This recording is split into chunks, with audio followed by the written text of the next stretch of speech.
Time. The best Guardians coverage is right here on Cleveland's Sports Radio, 92.3 The Fan. The Ken Carman Show with Anthony Lima. Swing and a miss, and Will Vest nails down the save for the Tigers in a game they absolutely had to have. And they will head out of town with a record of 86-73, and that's the same mark as Cleveland. But again, the Guardians hold the tiebreaker going forward. We just couldn't get anything going. When you're facing a bullpen game, you got to flip one of those guys, and we just weren't able to do that. They did a really nice job against us, and that was it. We were going to show up ready to work and ready to win. We're not taking any different approach than any other day, and it's how we've been all year. It's how we're going to continue to be. We just continue to make that choice every day. It's a choice. It's a choice to stay present. It's a choice to take it one day at a time, and we choose to do that every day. So good. We're right where we want to be. We go win this next series. We're right where we want to be, and that's playing in October. We talk about winning series, one game at a time. Obviously, we wanted to win the game until we won the series. If we win every series moving forward, it'll mean we're World Series champs. This is Cleveland's Sports Radio, 92.3 The Fan. Audio courtesy of Guardians TV. I hope you're satisfied. Can't win them all. Can't win them all. As much as they were trying. You put the jinx on them, they can't win them all. You put the Maloik on them. I hope you're satisfied. What did I do? Oh, what did you do? What did I do? Don't play stupid here.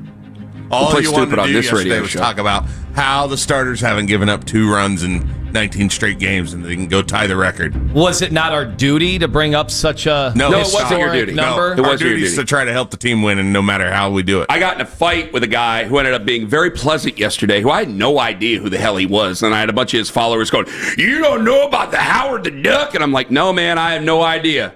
The what? I didn't have a duty to go look it up, because if I did look it up, then I probably wouldn't have talked about him, Chris Castellani, and he ended up being a pleasant person. We ended up making a new friend yesterday in Detroit. Is this the time you're making friends with the enemies? You didn't know what to say. Don't turn that around. No. You're not deflected. If I'm not Tarek letting you out. Skubal and Steven Vogt can ride in a car together, then why can't Chris Castellani and Ken Carman? I'll ride in an SUV with him. I told you I did leave yesterday with a bad taste in my mouth about the rivalry. I was like, if they're just going to be a bunch of nice guys. Of course, we'll see how it progresses. Maybe they're in position to be the nice guys because they've been losing, and so they need anything they can do to change their fortunes, and maybe it worked. A good old Lima twist is what he's doing. I ain't letting you off the hook here. I had several people yesterday coming after me saying, first off, they tried to say I jinxed. I said, I begged you not to talk about it. And you still did. Well, we have a responsibility. Oh, now we're big J journalists over here. Well, wasn't it on the TV broadcast? I don't know if it was on the TV broadcast. Our show wasn't on the TV broadcast. It is on YouTube. Yeah, you have a responsibility to your audience. Well, I don't care what they have. Is there a window of people that listen to our show that don't watch the broadcasts? That don't pay any attention to the TV? Doesn't matter. You're the one who's responsible to the people who listen to you. You have to answer to them, because I told you not to mention it. Because really, is it that big a deal? Are we raising a banner if we would have got 20 straight games of holding batters to under 2 runs? Maybe you retire the number 20. Maybe we would. Is the number 20 already retired by the team? Know. Might be. Maybe. I just hope you're satisfied. I really hope you're satisfied. Now I'm looking it up. What do you have to say for yourself? I didn't think it was that big of a deal. Yeah, my mentions all thought it was a big a deal. It is retired. I thought so. Frank Robinson. How many? Yeah, you think? What percentage of the audience even knew about this to begin with? Do you think nobody? That's the point. You didn't have to bring it up, and they felt like you had jinxed them for bringing it up. That's why I'm asking, because Zach Meisel brought it up. He wrote about it. So if you're consuming Guardians media... It's not Ken Carman and Zach Meisel. It's Ken Carman and Anthony Lima. I'm guessing you came across it, is all I'm saying. And they can come across it and blame them for that. But you had a responsibility to your audience, and you were the first one up yesterday. So, we're the first show in Cleveland that's leading it off. You brought it up before any other show was able to take the platform. But in my defense, it was brought up the show before. 216-474-0092. Do you believe that Anthony Lima jinxed the Cleveland Guardians last night? It only works on even days or odd days? No, it only works when you bring it up when you didn't have to bring up something like that. When you say show before, you mean the show out of New York that's on the overnight? No, I'm saying the day before. The day before it was brought up. By who? Us. I brought it up. Oh, so Yesterday, you did jinx them. No, I'm asking because I didn't jinx it the day before. The truth shall set you free. I have no further questions, Your Honor. So how does the jinx work? Fatlock is walking out now. It didn't work on Wednesday, but it worked on Thursday. Well, no, you had to approach 20. Wait, 18's 18. 19's different. You hold on 19. One less than 20. You can still hit on 18. You got to hold on 19. Ken's very specific on his teenage numbers here. So you got it depends on the state apparently. It seems the viewers have no clue what's after 20. It seems the viewers were because we have viewers now on YouTube. It seems the listeners were very, very, very bent on you being the person who put the Maloik on the Cleveland Guardians. You can disavow and you can shirk responsibility all you want, but the truth of the matter is that they hold you responsible. I even had somebody last night, as we were leaving the practice field, look at all these runs now. Tell your buddy thanks a lot. So should Tell we your buddy not, thanks a lot. So should we not have... And we're talking about other buddies. Talking about you. Here we go again. Should we not have done the 15.5 record-setting come from behind in the division number? Should Probably we never not. mention that? Is that a jinx? Probably not. Because I feel like we've mentioned it 1,000 times. No, we didn't need to. I didn't mention it. So, Ken, arbiter of jinxes, which ones make the list? Which ones do not? MVJ says, thanks to Anthony, Guardian season is over. Oh, he wrote Tribe season is over. Now it's over. Well, I guess I'm not even going to watch tonight. I don't know if you were going to watch anyway.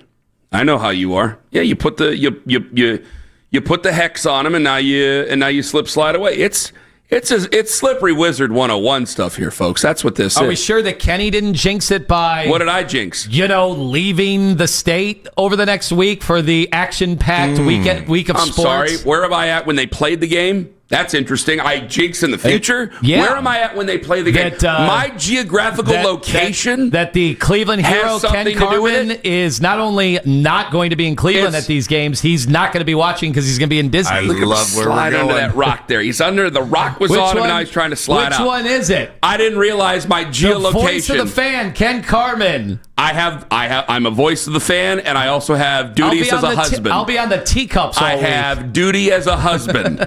I rode the teacups once, and I got off of that thing. I go, this is a little much. Got a little dizzy. We won't be riding the teacups.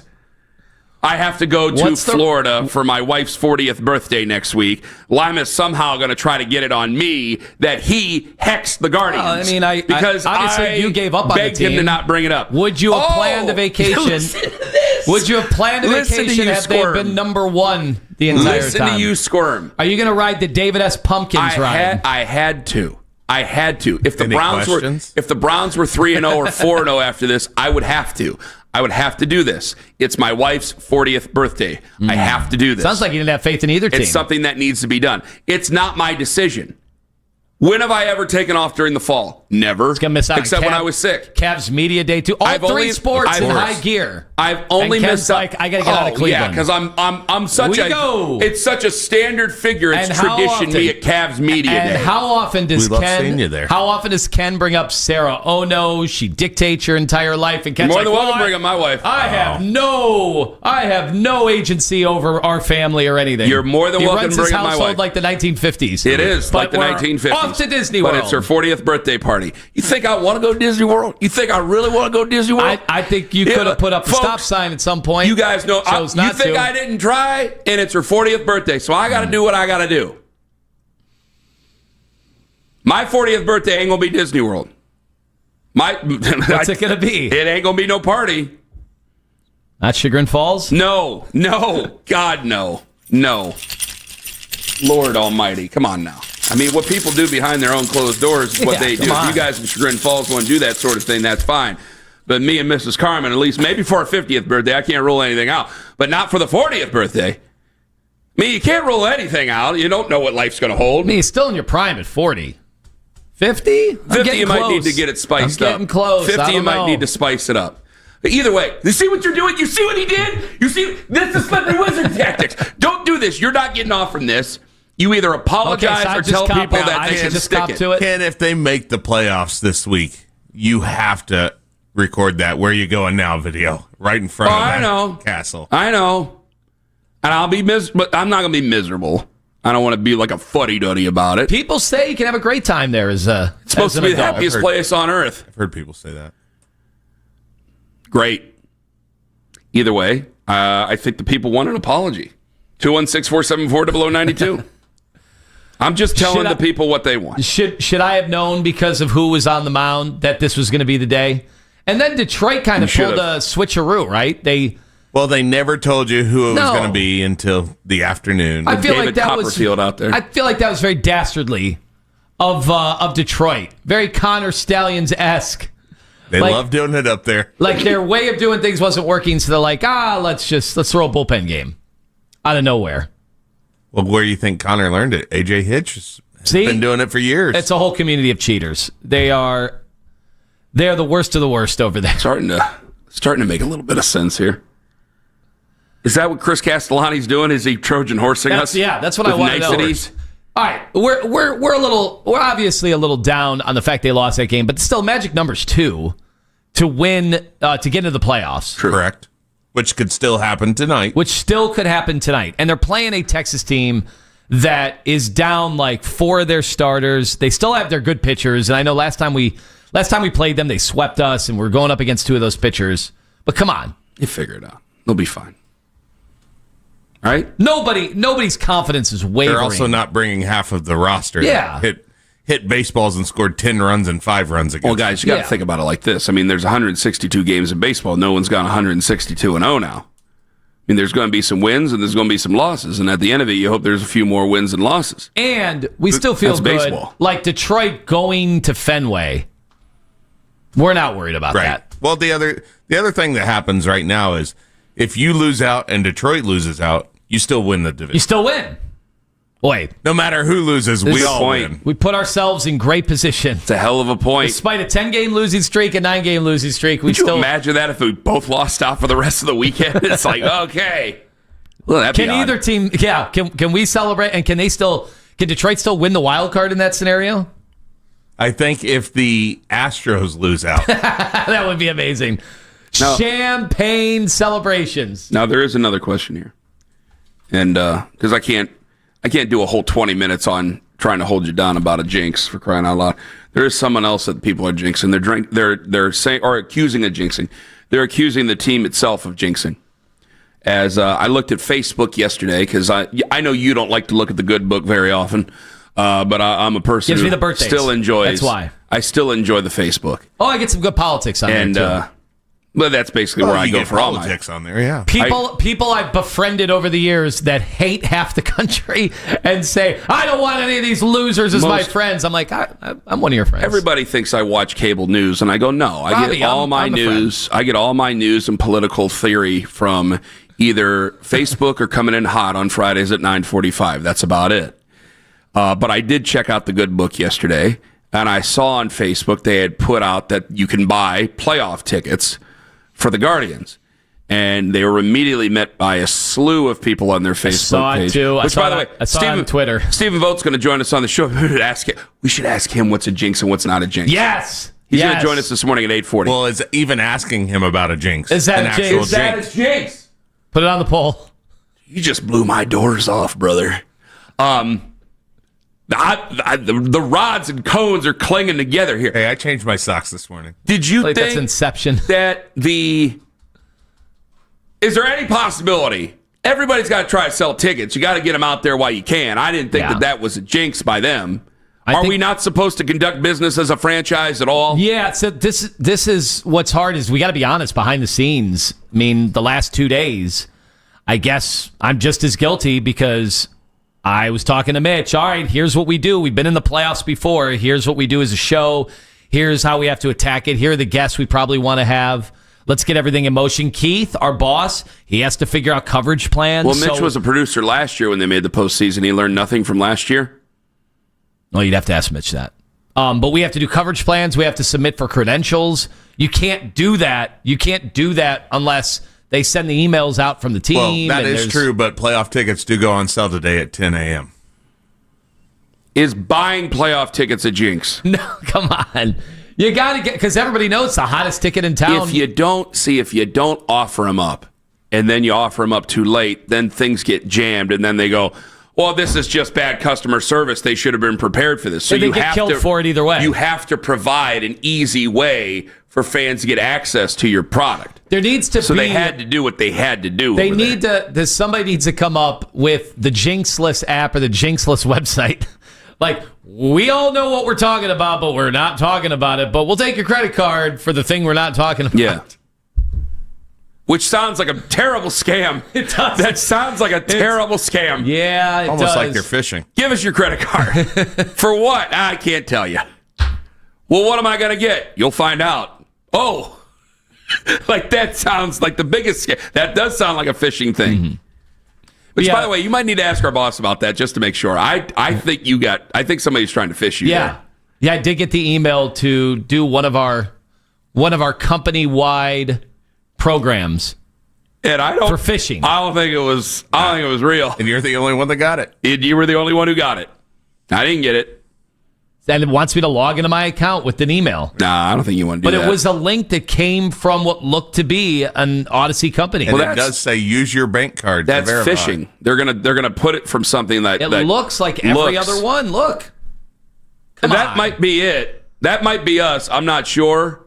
It's an awareness training. It is cloaked like all the other ones. That looks like it's legitimate. Which is what a phishing enterprise would look like. Of course.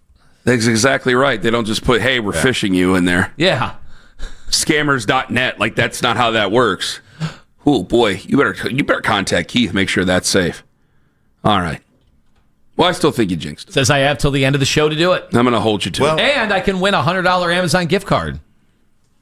I mean, maybe you deserve it for jinxing us like this. Yeah, you do. Maybe you deserve to be fished because you jinxed us. Baseball God sent that. Did anybody watch Thursday Night Football last night? Or was it all Guardians? That was a skipperoo. I didn't. Me, a football guy, went, nah, not interested in the Cardinals or the Seahawks. I was interested in what they might have said around it, which might be coming up in about last night. But coming up next, we got a lot of Guardians today, especially at 7 o'clock. And especially at 8:40, when Steven Vogt, manager of your Cleveland Guardians, who my wife says looks like Jason Lloyd. Steven Vogt will join us at 8:40 this morning. Steven Vogt, 8:40 this morning, Cleveland Guardians manager. And you can fault him for some things, I guess, even though I think some of it's silly. You can't fault the guy for having confidence. Who? I'll tell you who. Coming up at 6:24 on The Fan. Daisy Dips. Ranch.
north from Richmond to 90.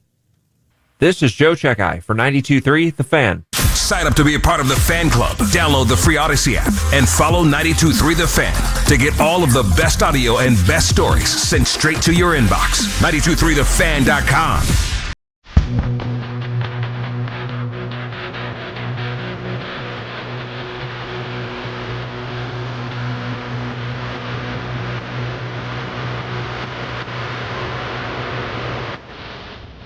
All right, I can't fault him for having confidence.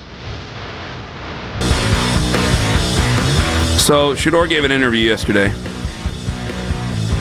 Steven Vogt going to join us at 8:40. Relax. The Guardians didn't just lose a game and now it's Shadur Radio. But it is a big story around the NFL.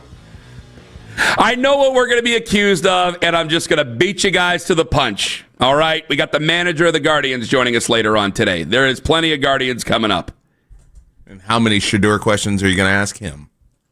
Boy, that'd be a hell of a troll. It'd end my career, but it'd be a hell of a troll. What a way to go. Just asking Steven Vogt about the third-string quarterback of the Cleveland Browns. I bet he'd have an opinion. Would he? Do you think he would? Well, there's only one way to find out. Shadur, I got this from CBS Sports here. This is Jordan Dajani. Shadur said in a radio interview that he's ready to play now. Quote, I know I'm capable of doing better than some current NFL quarterbacks. Am I supposed to get mad at him for having confidence in himself? Am I covering for him? Am I covering for Shadur if I say something like that? No, my first thought when I heard that was, he am I not seeing the truth? He definitely thinks he's better than Flacco right now. That was my thought. Because who's been worse than Flacco? Like, how many quarterbacks have been worse than Flacco? I don't think he was saying that. Well, why was he saying that? Well, it's logical deduction. Like, he's thinking, you're seeing the quarterback play around the NFL. There's a lot of bad quarterback around play. The NFL. Well, where has it been worse than Cleveland through 3 weeks? Around the NFL. Especially the last 2 weeks. There go. He thinks he's better than Joe Flacco right now. And he could play better and help the team win and have them be better than 1 and 2.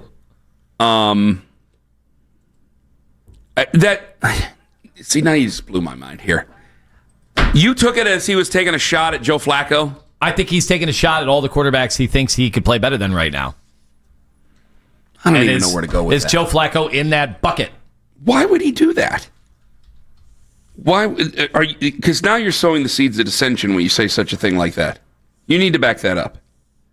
Back that up right now. Okay, well, give me the go if you want to do PFF, like Bo Nix. Bo Nix has the worst grade in the NFL through 3 weeks. Okay. Is he talking about Bo Nix? Probably. Even though Bo Nix has gone to the playoffs. Wouldn't he be talking about young quarterbacks if he's talking about that? I swear to on everything, I swear I never thought that he was talking about his own quarterbacks and his own team.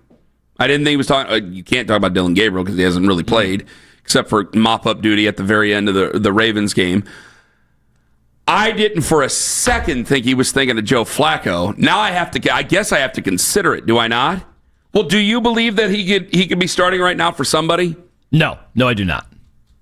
You don't think so at all? No, just by virtue of, think about it. They've been giving him extra reps at the end of practice to close the gap. Yes. That they think there is. So they think there's an obvious gap. Is he and better? And if they think there's an obvious gap between him and even Dylan Gabriel, then no other team. Is he better than anybody else you've seen play? I think he has. I think he has some natural talent. Okay. Is that what maybe he's referencing there? Because there's a lot to pick up in an NFL offense. And so, yeah, it would make sense to okay, Dylan Gabriel, he might be a little bit better off to pick it up. Other guys might be a little bit better off to pick it up. But I'm like, man, I see Spencer Rattler. I'm like, Shadur can do what Spencer Rattler can do, can he? Is that so wrong? Hey, guys, tell me if I'm way off base there. Like, I see Spencer Rattler. I'm like, he could go out there and turn the ball over and not really conduct an offense and get blown out, couldn't he? That's not a high bar. I'm not trying to even be mean-spirited to him. Like, I think starting him right now would probably be a massive mistake. And I probably would think, now this is because, I've been in the Browns trenches about this guy since they drafted him in April. But now that I've come out on this side of it, yeah, I think the Browns starting him at this juncture would be a mistake. I think anybody else probably starting him would be a mistake because I don't think it would put him in the best place. If I think it's not putting Dylan Gabriel in the best place possible or that we possibly could get him ready for, and they keep telling me that Shador's not ready, then yeah, I'd have to assume that Shador would not be ready to start.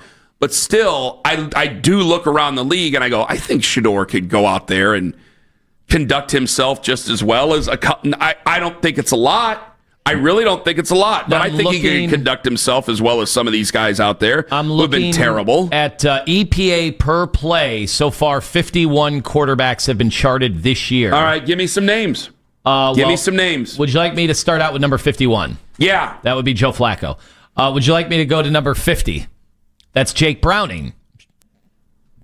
Jake Browning I believe, still has a winning record. Jake Browning had one bad game. I didn't know Joe Flacco was going to be 51. All right. That one got me. Number 49 is Cam Ward. Number 48 is JJ. Cam Ward's at 49? Number 48 is JJ McCarthy. Number 47, Michael Penix. CJ Stroud, 46. He has So this is EPA, right? Yeah. EPA per play. EPA per play. So right now it's heavily weighted on turnovers and interceptions, small samples. So that's why Flacco. How many interceptions has Flacco thrown already? He's thrown a few. Even though two were not his I fault. Know, but still, he's thrown a few. He turned the ball over there. Remember, he fumbled. Does that count against him or no? He's got 4 interceptions. Because that was technically a drop back where he scrambled. So does that count? I'm not sure how they calculate that part of it. And Browning has 5 interceptions. That's why they're so low right now. It's going to be dramatically weighted. See, the Cam Ward thing, I don't know how much Cam Ward has around him, and Cam Ward might be the litmus test.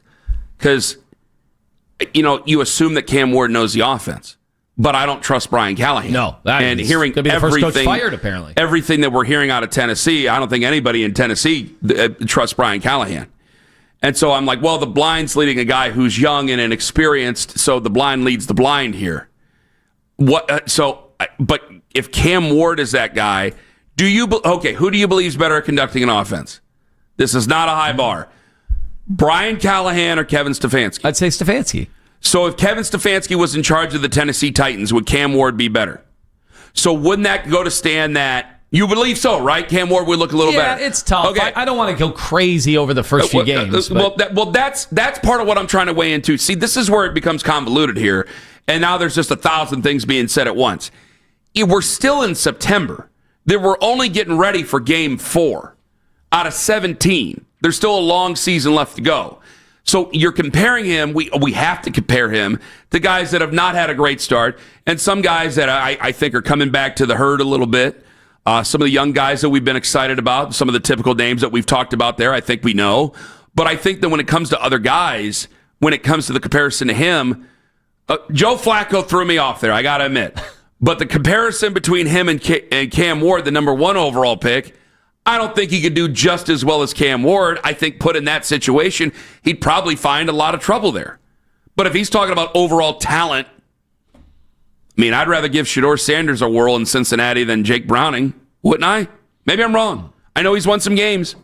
He has won some games, and maybe I'm just maybe I'm looking at it because I want to be I would want to be excited instead of, well, we're just going to try to batten down the hatches as best we can to see what we have. Like, I would expect you with those tight ends and those wide receivers. Running game's running game. But I would expect you with those tight ends and those wide receivers to be able to do something. Yeah, but with the Bengals. Because their weapons are better than our weapons. Yeah, at least we think so right now. You're saying if we were the Brown situation, you'd rather have Shador than Jake Browning. But the Bengals wouldn't, right? They'd rather have Browning. No, I said even if I were the Bengals, I'd probably rather have Shador. Because at least I'm seeing something out of this. I don't know what Jake Browning is for the long term. I don't want to base it off just one bad game. Where he's had a couple of good games, obviously there. I'll text Rapine. I imagine. Well, he'll say Jake Browning. I imagine Browning because he's been there. Shador. He's been in the system, and they've won games with him. Rapine's an early riser. Maybe he'll answer for you. So, I would rather see him. Name some of the names. Who I'd rather see him then. You have the EPA right in front of you. Well, I had Michael Penix was another one. I guarantee Shador thinks he's better than Michael Penix. But I tend to make an excuse for Michael Penix because I go the Falcons I don't think are well led. Bryce Young. Yeah, I don't have a lot of faith in Bryce Young. Russell Wilson. I have no faith in Russell Wilson. I would much rather see him in New York than Russell Wilson. How about Jaden Daniels is 43rd? That's a bit surprising. I would still rather give Jaden Daniels a chance, obviously. Then Bo Nix, then Tua, then Rattler. See, I thought of Tua for a second. I've never been a huge Tua guy. Spencer Rattler, I just told you about. Tua's a different animal. Like, Miami might end up being so bad they have to go back to the drawing board this year. Trevor Lawrence is 36th. You know, I'm not a Trevor Lawrence guy, but again, they come with better pedigrees. I mean, you got a number 6 overall pick and a number 1 overall pick. I would still probably say that those guys are ahead. But if he's saying there's guys in the league you've seen start, there's technically guys in the league that you've seen start that I'd rather have Shadur Sanders have a chance at than a couple of those names there. It's not many. I'll grant you that. But I think it gets back to, when you say the Joe Flacco thing, boy, that's a real big sticky wicket. You understand that, right? If you're implying that from or inferring that from what he's saying, I think that's a pretty big, that turns into an ugly conversation pretty quickly. You don't think after the last game, Shadur Sanders and his dad talked on the phone and he's like, did you see Joe? Remember famously, Dion singled out Joe Flacco by name during the offseason, right? He's like, Joe Flacco? Like, they couldn't believe that Joe Flacco was still starting quarterback. Please tell me that we'll real. Go for it. Because I don't remember that. I thought we played the audio from his reality show. All right, 216-474-0092. Do you believe that Shadur could be starting right now? Is he better than anyone playing? I wouldn't start him right now based on what I know from the Browns. I wouldn't start him right now, but when you get to some of the other names, I'm like, yeah, I'd rather give him a crack at it than some of these other guys out there. 216-474-0092. And I don't care who it is or what their history is. It deserves to be celebrated. That's at 7 on The Fan. Anthony Lima 4, Diamonds Direct, corner Richmond and Cedar Road. I always say Friday, Saturday, Sunday. That's the time to get over to Diamonds Direct and make an appointment because from Essential.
Mexico and Reddick has represented Ohioans in every county across our state. With thousands of reviews, the numbers speak for themselves. This is just the beginning of our story. Hurt in a car? Call KNR. The best Guardians coverage is right here on Cleveland's Sports Radio, 92.3 The Fan.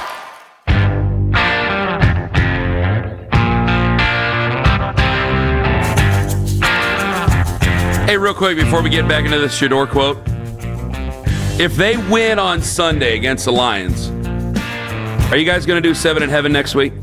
I think we got to. Or is that going to be a jinx? What's a jinx? Well, how do you jinx that? No, hold on now. The whole first segment was about jinxing the playoffs. Don't sit there and try to water it down. You jinx the Guardians. So don't sit there and try to water it down. I know what you do, and I know your tricks, and it ain't going to work with me. As long as Lima doesn't end up with the microphone with him in the bathroom, it won't be the jinx that I care about. So. Are we doing 7 in Heaven next week? I think the people will clamor if they for win. it. What do you want to do over there? Yeah, I think if they win, I think we got to do 7 in Heaven. They are in the playoff picture then. Okay. Fair enough. Plus, what do the Chiefs and Ravens do? One of those teams is going to be 1-3 next week. You know, if you're 2-2 and you do beat if you're 2-2 and one of those teams is 1-3, yeah. Now we can do 7 in Heaven, and I might not actually put them in the 7. That's the whole thing of this. But if you're 2-2 and you beat 2 good football teams, I mean, Green Bay and Detroit are nothing to fart at. Like, those are good teams. If we win this game, what am I supposed to be afraid of potentially Carson Wentz leading Minnesota? No. Miami? Like now not it changes. Now it changes. If your defense does this to, my God, it'll be 3 of the best offenses, and then Baltimore, which you dominated them for a half defensively. If they do this, then this is the best defense in the NFL, and not only am I not afraid of those teams, look at this. Look at the way this opens up for you real quick. Okay. If you beat Detroit on Sunday, let's just do the what if real quick. And we're guessing the defense is the huge reason why. Yeah, right? You think so? Well, all right, so this is one of the things I want to ask Daryl, and I got to ask Nathan at 9 o'clock. What can Kevin do to help Joe Flacco see the field? Because I think a lot of it's Joe's not seeing the field. Some people wanted to blame play calling. I go, man, they tried to take shot plays. I mean, Isaiah Bond's still standing there by himself in the middle of the field. You had Jerry Jeudy open once. You had Isaiah Bond open once. I mean, that's 14 points you just left out there because Joe didn't see the field. He had time to throw, so I don't want to hear any of that. But if you look at the way that this schedule's open up, because schedules are never how they seem at the very beginning of a season. Never in the NFL. You say you beat Detroit. Minnesota, all right, J.J. McCarthy or Carson Wentz. Carson Wentz had a hot game. Is he going to have another hot game coming up here? We'll find out maybe with the Steelers coming up on Sunday, right? Okay, Dolphins, New England, kind of up in the air right now. Kind of up in the air. Couple of coaching decisions, Drake May, Jets. Hey, you got a bye week, then you get the Jets. I mean, this is not... The 49ers are losing players every single week. Tennessee... I'm having a hard time holding these alligators down if they beat the Detroit Lions. I think that's a great idea. I might have to call in for 7 in Heaven on Tuesday morning if they beat the Detroit Lions. Because you look at this schedule, bud, like this. Buffalo's still on that schedule. The Ravens are still on that schedule. You got the Raiders. The Niners again are hurt, but they're well coached. Pittsburgh's kind of up in the air. Cincinnati, by that time, maybe Joe's back. I'm not sure. I'm just saying, it opens up a little bit. You got to beat Detroit first. If they win this week, you're 1-3. It sounds like Ken's got him at 11-6. No, I don't got him at 11-6, but I'm just. But you can't. Even me, starting to get a little bit excited. That's all. Even me, I can't sit there and discount a dominant defense that has already given you a chance to win every game so far this year. And this was the tough part of the schedule. And if they do it to Detroit, I mean, come on. I mean, now you can get a little loopy. So now you can't make a big deal about Shadur saying what he said. And you can't say it's about Joe, by the way, either. Because now you're sowing the seeds of dissension. Because if they beat Detroit, then we're off to the races. Because your defense plays well, your offense is going to have to put up some points. They're scoring 34 points a game in Detroit. So you're going to, like, this week, I think it really is going to be put up or shut up week. Like, you either do it or you get off the pot here, and we might be talking about Dylan Gabriel Monday morning. I may have to call in about Dylan Gabriel Monday morning and say, hey, you know what? I was wrong about this coming week. I wasn't wrong. I don't think that he should play on Sunday against Detroit unless things are just out of hand. I don't know if he's going to come in and make that big of a difference against Detroit if you're down by 10. Maybe I think it's a consideration. We could ask Daryl, could Dylan take over during the game against the Lions? We'll ask Daryl maybe at 8 o'clock. Like, that's a consideration, but say you do beat the Lions, I don't see you beating the Lions just based on defense. Because some of that stuff, like Green Bay had to do some stupid things to let you in that game.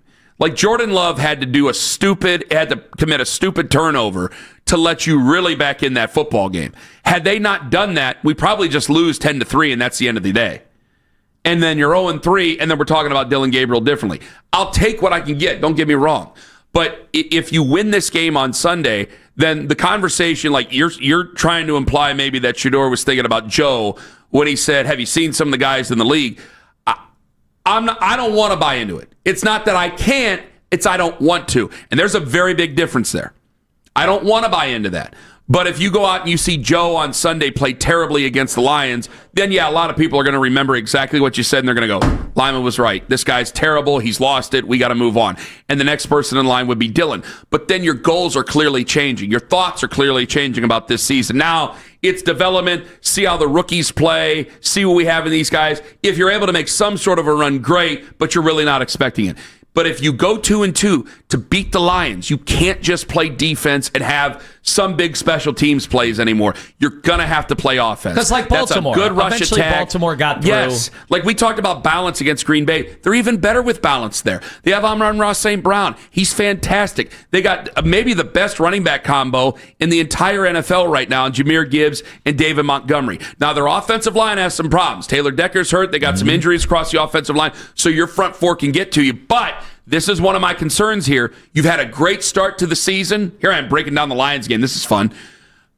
You've had a great start to the season. It's an attacking front. It's not a gap discipline front.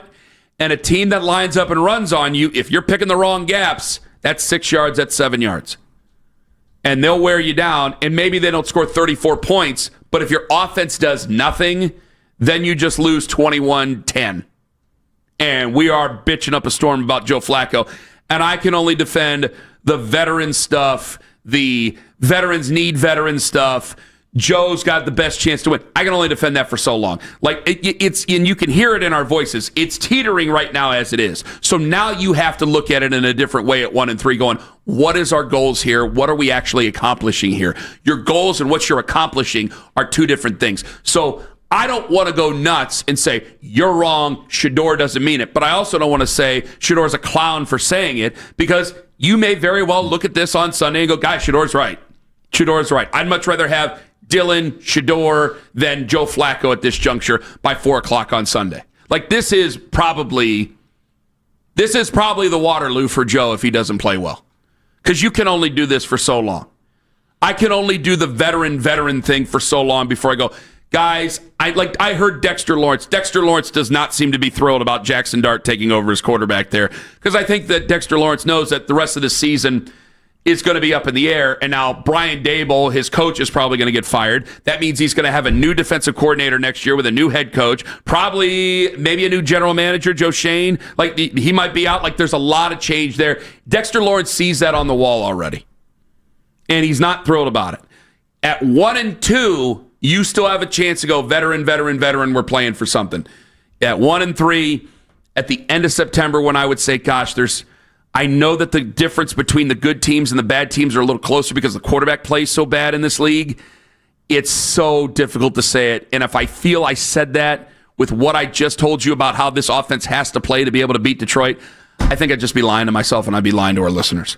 216-474-0092. Coming up at 8:40 this morning. Folks, set a timer. I'm sure we'll put out a push-button notification out there. Steven Vogt, Guardians manager, going to join us on this show. Yes, Steven Vogt, the man who probably should win manager of the year but won't. I mean, John Schneider up there has done a pretty good job up there in Toronto, let's be honest. But I think that Steven Vogt's done a better job in 2025 than he did in 2024. And we may talk about that, as well as I don't care who it is or what their history is. This deserves to be celebrated. Ken Carman, Anthony Lama, take us with you to work on the free Odyssey app and watch us on YouTube Live when you get there. It's fantastic, and that's incredibly free. And they have a chat. You can rip us all you want. Friends, Ken Carman here for Classic.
23-20. Jason Myers, a 52-yard field goal. As time expired, the Seahawks improved to 3-1. The Cavaliers signing center Thomas Bryant, as reports say it's a one-year deal.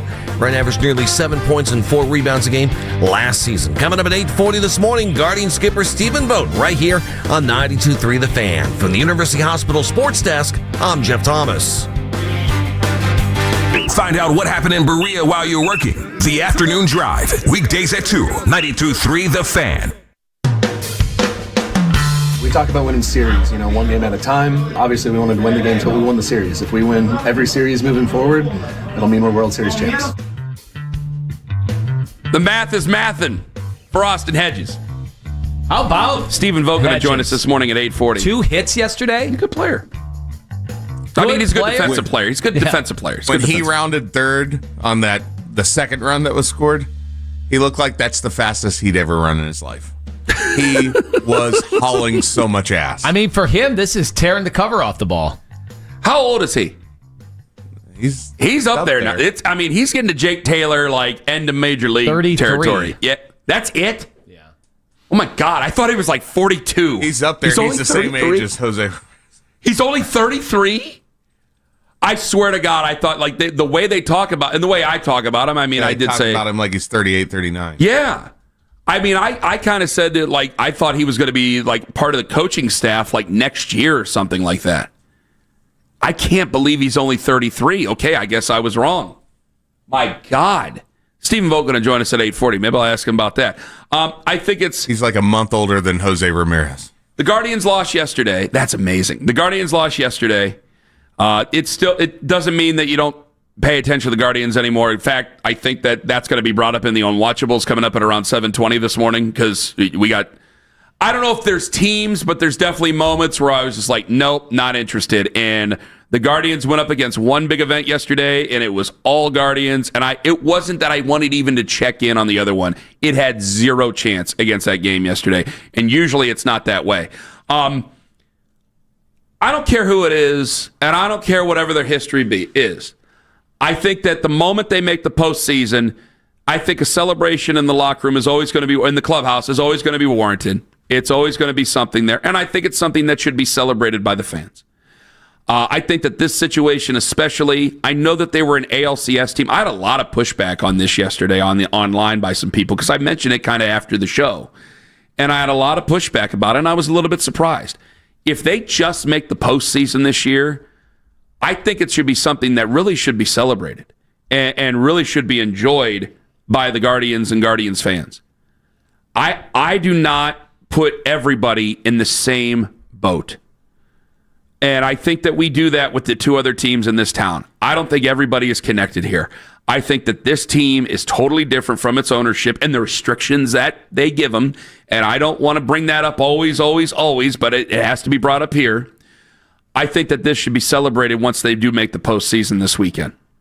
Well, I'm going to talk confidently about them, and I think it should be celebrated. Yeah, I'll be jumping up and down and celebrating and all of that. The question, I think, is really, is that enough for this Guardians team? Is making the postseason enough? Not even say they make the postseason, but somehow, you just don't take 2 or 3 against the Texas Rangers, and the Tigers end up bypassing you, and they end up winning the division. Is making the postseason enough for this team? 216-474-0092. Well, I think that at this point, because this team, their accomplishments, we talk about comparing the teams all the time, and the one thing we know about this team is they have such a great reputation. They are able to make the postseason. They've done it time and time again, where when they, if and when they fall in the postseason, it's going to be rough. To do all of this, to go on this historic run, to give us all hope, to make us think that they can, do the unthinkable and make a run again with this offense and their limitations and everything. If they did all of this and then got matched up with Detroit and then fell, we'd be demoralized. I don't think I would. I'd be in shambles. I don't think I would. Which is going to make me out to be a yes man and an excuse maker and turn me into Ken Dolan here, even though I've been calling you Anthony Dolan. I think they are two separate things. I am not going to sit there. I will say if they just make the postseason and they end up getting beat next week and then that's it, I will have to come in here and I will have to say the next week, Paul Dolan has let this team go to waste, has let a team with talent, with a lot of potential go to waste. If you're coming back, I know the Tigers had to lose a lot for you to get back into this race, for you to do what you did in the month of September, with everything that was going against you, with the malaise that was setting in with this fan base. If you're able to do it, I don't care about the division. I care about what this team is. And that would be 2 years in a row that I would have to focus my efforts against Paul Dolan and look at him and go, what have you done to do this, to help this team? Because I can look at the other two owners in town, whether good, bad, or ugly, and we know that. What have they done to try to bring their team to prominence? They've been willing to spend the money to try to do it. They've been willing to keep people in place to try to do it, even against maybe our better judgment. Maybe our better judgment. You wanted consistency, brother? You got it. You got it, right? But when it comes to the Dolans and when it comes to the Guardians, it's like, hey, if I just make the postseason, that might not be enough, and that's going to be upsetting to a lot of people. But I look at the guys in the clubhouse and go, boy, you really had every reason to get ready for Dominican ball or Venezuelan ball or anything you're doing in the wintertime. You had every single reason to start making your postseason plans. And somehow you were able to round them up and continue to fight and get back in this race, and you make the postseason. I will make a clear difference, and I'll do it all off season long because I don't think Paul Dolan's going to do anything to really help this ball club during this winter time. And you're honest about it too. In fact, you made the joke going, "Oh, just watch him take away from this team if he wants to." I will make a clear difference between the ownership and the baseball team about what they've done. And because I'm defensive of the guys in the clubhouse in that case, just being on the radio, I don't know many of them at all, just being defensive of them on the radio of it, I will say that that's a hell of an accomplishment, and I think that's good enough for this Guardians team. You wouldn't be livid if it was Detroit celebrating, maybe knocking you off in your place? I'd be upset, yes. I was upset last year when the Yankees won at our place. Like you don't and think... I had to walk out of there with some guy trying to start fights with everybody. You don't think the dude that surprised us yesterday, the content creator out of... I'll take that. We've become friends with... Yeah, you don't I'm going to have to take it like a man. To lay in because he's had to hear... I hope Chris hears this, and I hope and if it happens, I'll take it like a man. Dead ass, I'm fine with it. Go ahead and come after me for it. I'm not supposed to say dead ass anymore. I will be a man about it, and I'll take my beating. I'll be the anti-pony and take my beating like a man. That can happen. But this team coming back from 15 and a half back from the proverbial dead needs to be recognized, and it needs to be mentioned as an accomplishment. That is enough for this Guardians team. Not necessarily for the organization, but for this team, yes. Yes, you have to separate both, or you're going to be a very, very miserable fan. I just think our mind You're going to be like that Mike in Akron guy who called in the other day. I wish it was that way. I just don't think our mind computes that. When my mind's computing it just fine. When you see another team celebrating, maybe even in your house, and running off the field, I don't think your first thought is, "Oh, it's a great season." Like in the wild card, I especially how we've talked about them all year and how disappointed we were all year about having an ALCS team kind of strip down and then lose, in two different instances, 10-game losing streak, 9-game losing streak. I do not think your mind will default to, it was a great season. I'll be sad that the season lost, but I look at it last year, I still think, don't kill me for this, but I still think, say we win the division this weekend. It's great. It's a great accomplishment. But if we lose in the ALDS and I don't know how they size up, so Owen, you know the brackets, I don't necessarily right off the top. Yeah. But say they end up losing to the Yankees in the ALDS, or say they end up losing to Toronto, who had to go all in this year. Everybody was going to get fired, and they made massive investments. Say they lose to one of those teams. I'll be more upset if it's Toronto, but it's like, hey, we've been having this conversation about the Yankees this whole time. What if they go to the World Series and they lose to the Dodgers? I'm supposed to say that's not good enough? No. Well, no, I'm not going to do that. You're getting further than last year. Nobody would say that. Okay, fair. But if I lose in the LCS again to a team that has a bigger margin, has a bigger payroll, that's part of the way that baseball goes. Yeah, if I lose Toronto, do people even know that Toronto's a $250 million payroll? If I go to the ALCS and lose to Toronto, which is incredible, and you're going to have to continue to say that, especially if we play them. If I go and we lose to Toronto, I'll say it. If you lose to Seattle or somebody who has kind of sort of similar pay, at least I think off the top of my head, you can look it up and maybe prove me wrong here.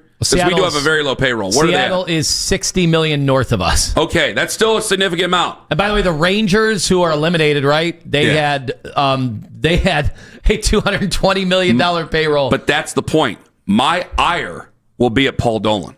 Which is funny because Paul Dolan would be like, we're better than Texas. Texas has spent $120 million more than us. But I would look at it and go, you could have been so much better. You could have been better. You could have had a better chance. And my anger would be towards Paul Dolan in Major League Baseball. My anger would not be about this team and saying that there needs to be changes. I would think that Paul Dolan is wasting this baseball team. That's what I would say. But I do believe that making the postseason, considering where they were, I think that's enough. I'm setting myself up to probably be very mad at ownership. I'm not going to be mad about the players on the field. I think again, 98% of MLB team fans are mad at owners. That's like the easy thing now. Like even Detroit, they're mad at ownership. So I'm supposed to be mad at the players on the field? I just don't think it matters. Because you're telling me I need to be mad if they lose. So who do I get mad at? It's a beautiful place for baseball to be that all the fans can just yell at their owners. But what does it matter? We have great turnouts all week. Like nobody is thinking about the owners today or tomorrow. It's just the minute the season ends, we go after the ownership. But what does it matter?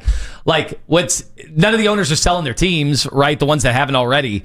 Like they're not selling their teams immediately because the fans are mad. Well, it does matter. It does matter because you lose what does that matter? Like the Dolans aren't changing their way of business, and you're not changing your behavior because there's going to be. Are you going to less games next year? How annoyed? Not supporting the team? No, obviously I'm going to go to games. I'm going to support the team. It's set up for us all to go. Darn it! I don't like the owner. But no, let me tell you what it's more about. You were disgusted by that call from that Mike and Akron guy earlier this week. That multiplies. Yeah, that multiplies. Of course it is. So then you're just more disgusted. So in the long run, you should be very upset, but you should be very upset with ownership. But that's why I always goes back to... You shouldn't just say, well, that's baseball. He's part of baseball. He's part of the ownership. I know, but it really is. It's set up beautifully for baseball, for us all to just complain about our owners and then go back to work and go back to going and supporting the team the following year. I guess I should enjoy this run and say that if they make the postseason, considering where they were just a month ago, that would be satisfactory to me and a hell of a run. And I look at the pitching staff, I feel a lot differently about this pitching staff than I did 2 months ago. I just think it's something you say today and then come talk to me in a week. I think you'll be a very different Ken Carman. Record it all. Record every single syllable of it. I will stand firm on that. 216-474-0092. Is making the postseason enough for the Guardians? Or do they have to accomplish more? Where do you set your bar for this baseball team? About last night at 7:45 and the unwatchables, where there was something else going on yesterday. I didn't even consider it. And I would at least checked in before, even with the great Guardians run. Ken Carman, Anthony Lyman, live on the Fan. Everybody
23-20. Jason Myers, 52-yard field goal. Time expired. Seahawks now 3-1. Meanwhile, the Browns going to be back to practice later on this afternoon.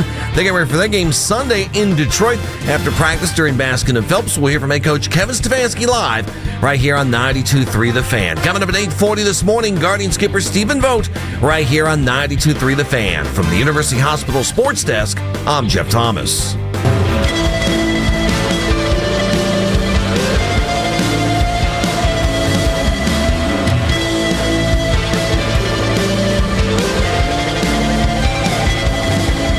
Is it enough for the Guardians to just make the postseason? It's like you and I have done the flippy flop. I was calling you Anthony Dolan earlier this year, and now it seems that I'm Paul's big brother. Now I'm the Dolan. Now I'm the Dolan. Even though I am setting myself up to be very angry at Paul Dolan. And like the next couple of weeks. He doesn't care. But I do. I care about it as much as people. You guys just want to talk about Shadur Sanders. No, I want there to be a healthy balance of the three. It's not like the team found their talent over the last 3 weeks. They haven't changed who they were. They've played with more heart over the last 3 weeks. And that's not anything to do with players on rosters to me. I mean, guys stepped up when they're all major leaguers, right? Like, they all deserve to be in the big leagues, whether they're an everyday guy or not an everyday guy. They've definitely become a more live for the moment team than a look at the big picture team. Well, you used to, and they do it every year. And I'm going to get to the phones here in just a second. Well, you kind of have to. That's the type of player that they go after, they build through their farm system. And it's they aren't bringing in guys to help you out at all. It's the joke that the Dairy Brothers have made, where you start with an early Clement, and he's a bad example now, but at the time you're like, who's this guy? What is this?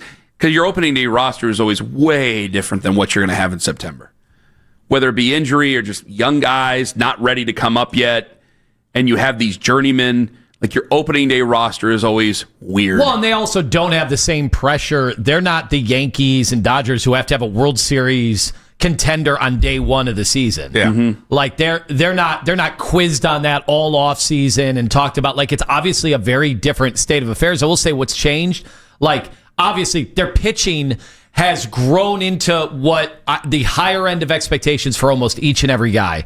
That's been there. The bullpen, they now have their 7, 8, 9 figured out. Yes, would they rather have Clase A, or would they rather have had Cade Smith, bounced back one spot? Sure. But that didn't happen, so now Cade Smith has to be in that closer role. Maybe you don't feel as confident, but we've gotten to the point where we do feel some level of confidence, right? And so you've got your dominant starting pitching, you've got your 7, 8, 9 figured out, and your defense is 1,000 times better than it was. I know Jose had a bit of a gaffe, didn't really come back to haunt him yesterday, but your defense is wait a minute. Lights out. He had a gaffe? When did he have that gaffe? A throw. Just a throw. Yeah. And who talked about how he was great after the beginning of the season? Who mentioned on the show yesterday how great he had been defensively after the gaffes he had at the beginning of the season? Who was that, Owen? I jinxed him? Who was that? Who shirked his responsibilities as a jinxer at the beginning of the show on something else, and then has decided to do this? So the defense has taken a huge, not just a step forward, it's been a leap, and then they've had young guys kind of come through. When you look at the batting averages, everything, none of that's impressive. That's just not going to. They are bottom 3 in almost every offensive statistical category except home runs. Home runs, I think they're more middle of the pack. But everything else, whether it's slugging, OPS, on base, all of it, it's all bottom 3. And unfortunately, that doesn't bode well for a playoff run at all. But everything else has gone to such a level that it's been a ton of fun watching these guys grow and deal with that pressure, because the Guardians had a ton of pressure over the last 3 weeks. They basically had to be almost perfect, and they were. 216-474-0092, and it's because of that I think that, just making the postseason, I think is a great accomplishment by this team. Steven Vogt going to join us at 8:40 this morning. Matt on the road, you're first up on the Fan. Yellow. Hey, guys. How's it going? Not terrible. Not great yet. We'll find out after your call, Matt.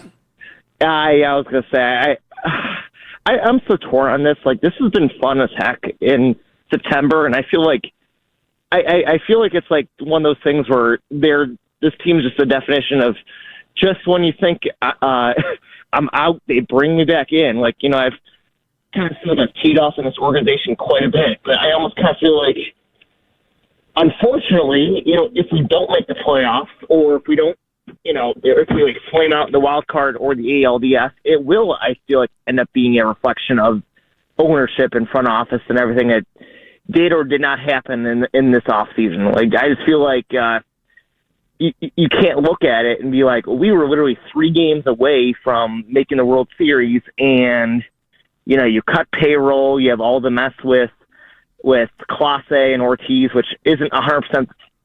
That's not the Dolan's fault, but it's 0% their fault.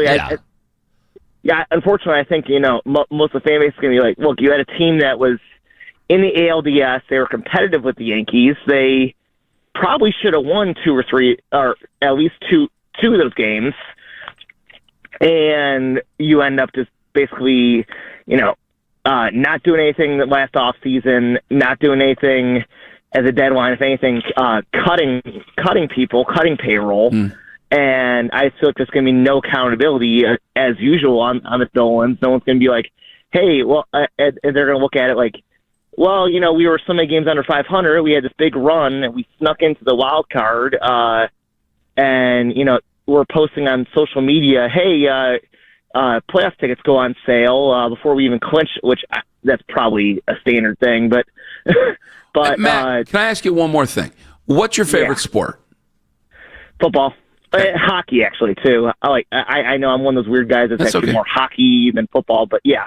I'll tell you why. I got to let you go, but I'll tell you why I asked you that at the end of the segment. Thank you very much for the call. Joe in Youngstown, you're next up on the Fan.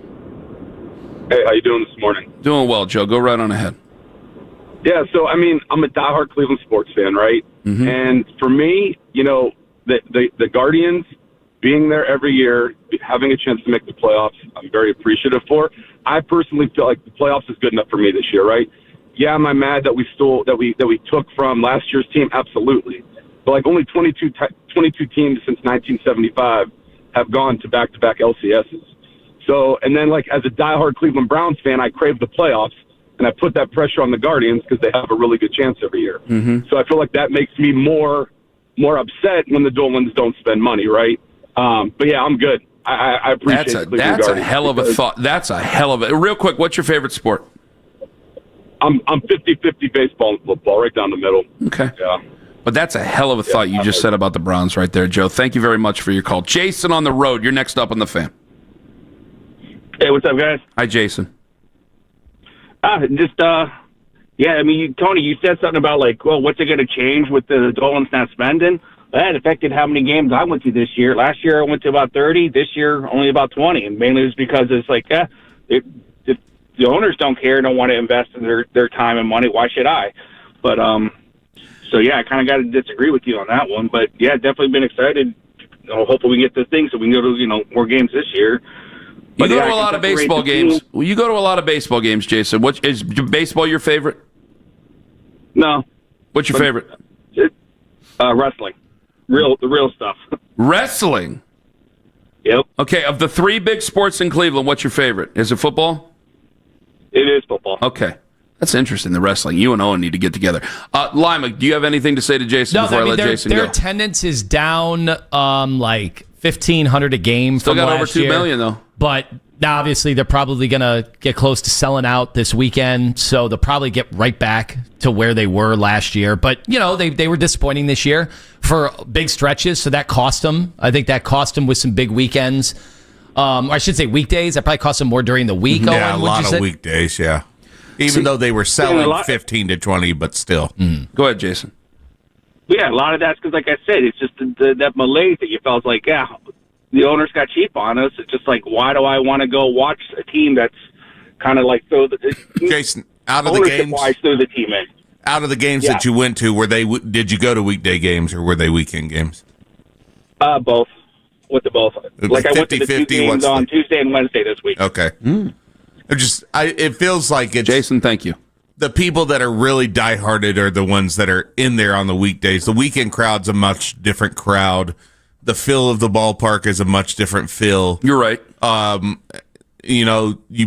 It's the only sport where you can truly say that, right? Because the NBA does play weeknight games, but it's not the same because you only get so many. It's half the amount of games, and maybe it's the only time that this superstar from the West Coast comes to Cleveland. So that'll change your crowd and the anticipation there. But I am curious if you play this out and they make the playoffs, we go nuts, they celebrate, and let's say they either win or lose in the wild card, or then win or lose, they don't get to the ALCS. Okay, and play this out.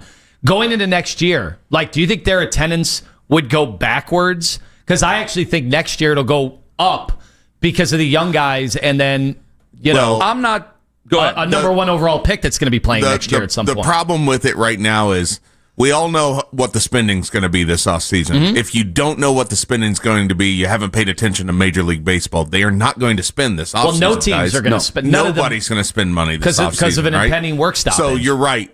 At least maybe we'll get the Bazana push. Yeah. Maybe we'll get.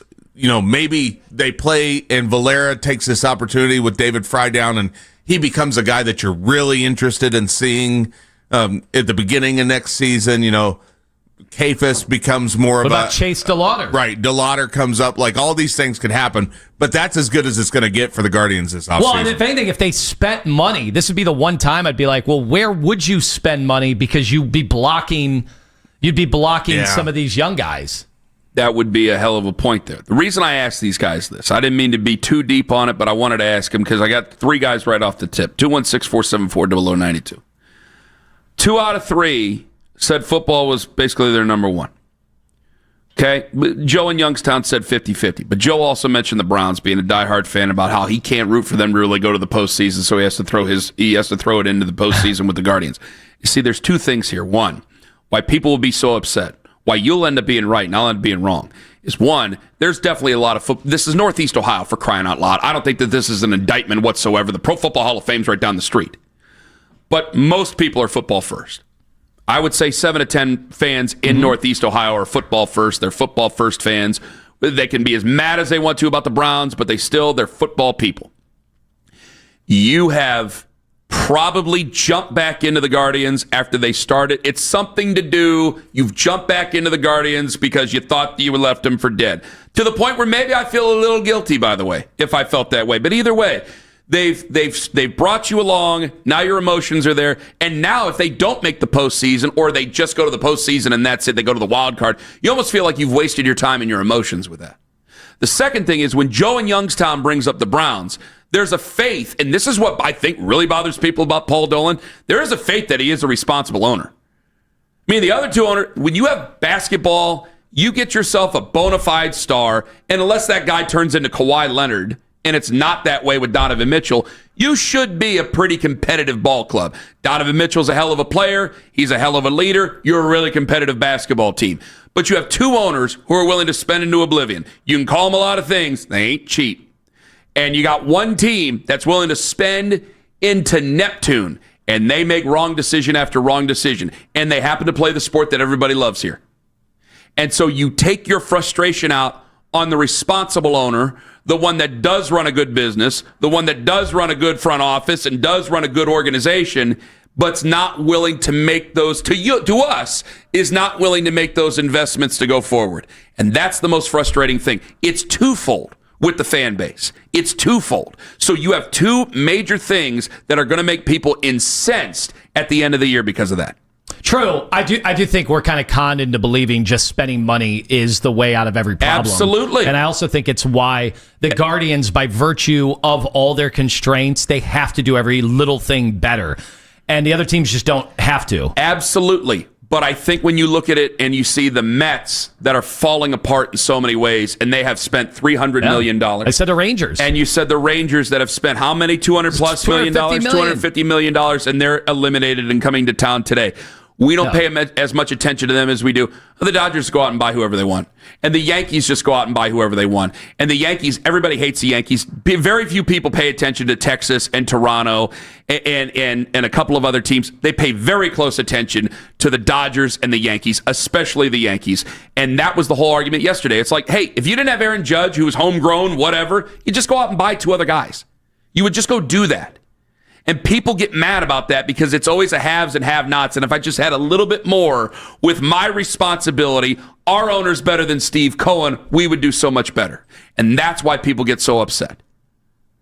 216-474-0092. I smell a rewatchables coming up. This was a good statement. I had to push it back. And did you hear what Richard Sherman said last night? Oh, yeah. I take his side. And I'll tell you why. It's about last night, coming up in 5 on the Fan. Daisy Dips. It's time. It's time. Daisy Dips.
92.3 The Fan. Powered by Scheiben Jewelers, Cleveland's premier jewelry store. So much can happen around the globe that we never hear of. Embarrassing. And we got to be better on defense. It won't matter till April. I think we know that. Y'all gonna write us off. We could go 82-0, no one would care. He's a piece of crap. The kid, he sucks. He's sucked his whole career. I got rumors about him. How he couldn't please his wife, so now he's divorced. Put a damn winning team on the field. Now, the Ken Carman Show with Anthony Lima give their thoughts on what you might have missed about last night. Well, you knew the Cleveland Guardians were due at some point for a loss, and it came last night in a 4-2 defeat to the Detroit Tigers, a game in which the Tigers tagged Parker Messick for 3 home runs on the game. However, manager Steven Vogt, who will be having on the Fan here at 8:40 this morning, talking about the team not going to change their approach for the upcoming Texas series. We're going to show up ready to work and ready to win. We're not taking any different approach than any other day, and it's how we've been all year. It's how we're going to continue to be. Just continue to make that choice every day. It's a choice. It's a choice to stay present. It's a choice to take it one day at a time, and we choose to do that every day. Of course, last night was the first time in 19 games since they gave up 2 runs or less, and they're going to need to change their offensive approach at least to make sure they can compete with Texas this weekend. I just love how we ridiculed Skip during the early part of the year during the 10-game losing streak. Basically, every game we were hearing the same stuff, and we went after them.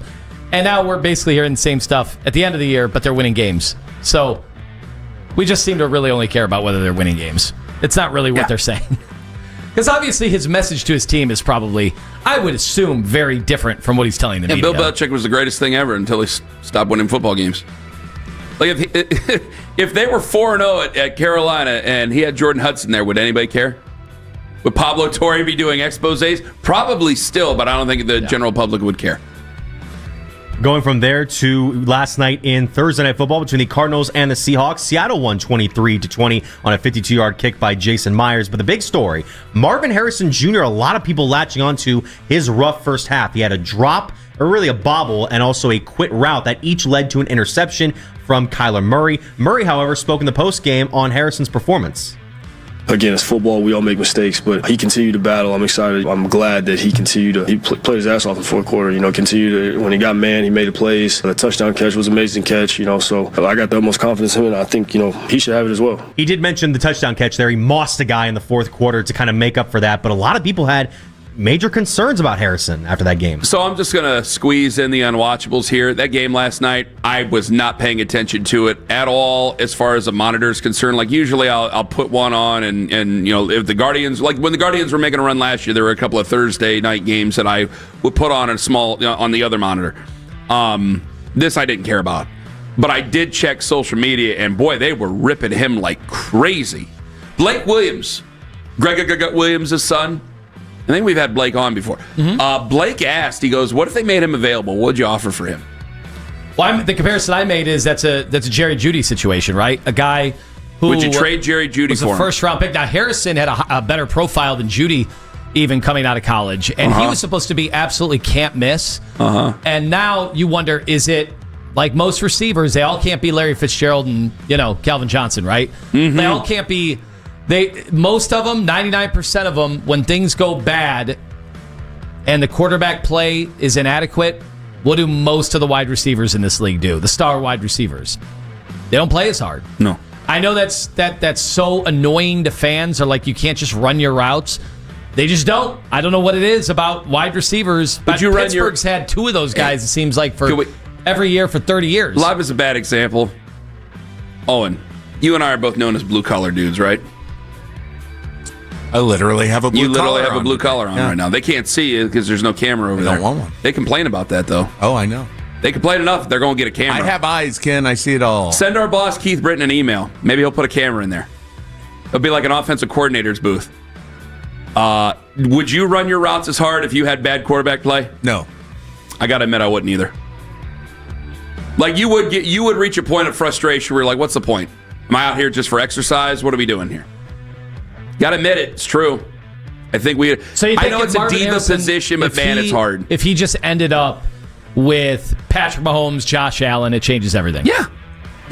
And I think his numbers would probably be very different. Yeah, better quarterbacks make guys look better. Juju Smith-Schuster, who leaves the Chiefs every other year for a new opportunity because he looks pretty good when he's with them, and then he goes somewhere and realizes, oh, it sucks here. and then he doesn't try hard, and then the Chiefs get him at a discount rate, and he goes back, and then he gets money from New England or Pittsburgh again, or whatever. It happens in the league a lot. Speaking of subpar quarterback play, Russell Wilson was the subject of conversation for the Amazon Prime crew before the game last night. Now, Tony Gonzalez said he played himself out of a Hall of Fame career, and this is right after Richard Sherman, a former teammate of Russell Wilson's, saying this. I think you got to judge his career off when the Legion of Boom was there. He had a legendary defense, an all-time defense, and how much success he had. And then without that legendary defense, the success he had. Without that legendary defense, he's been 4-11, 7-8, 0-3 to start with the Giants.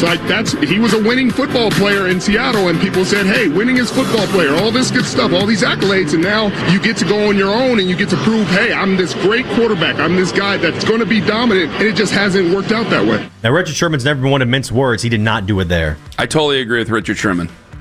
Totally agree. Now, I know that he had the banged up hand. I brought that up before, but I mean, he's had opportunities to prove his greatness ever since, and he didn't. And Richard Sherman has very negative feelings about that team, about that time with that organization, because he felt that there was preferential treatment that was not deserved by Russell Wilson. And I think that he feels that he should have 2 rings instead of 1, and that Russell Wilson and the insistence on him to be the golden boy over in Seattle is what cost him that ring. And if Richard Sherman's saying it, I bet a lot of guys on that football team are still saying it. I agree with Richard. Yeah, there's no doubt, like, the way people talked about Russell Wilson earlier in his career was like surefire, no doubt Hall of Famer because of that early success. And I think sometimes you just got to wait a little bit. Like Patrick Mahomes, that's a different story. Like that guy was surefire Hall of Famer 3 years in. There was, no dispute.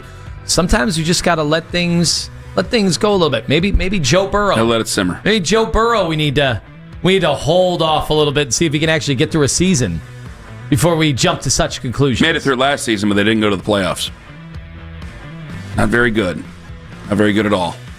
And that's it for About Last Night. People are noticing that you're wearing different hats now every time you go. I am. Got my Guardians hat. Well, I like that. He's making it his thing. Not a Guardians hat. Well, that's an Indians hat. It's not. Actually, it has an eye there. I wore this one a few weeks ago, and somebody left me a comment being like, "It's the Guardians now, Mitch. Get woke or get out."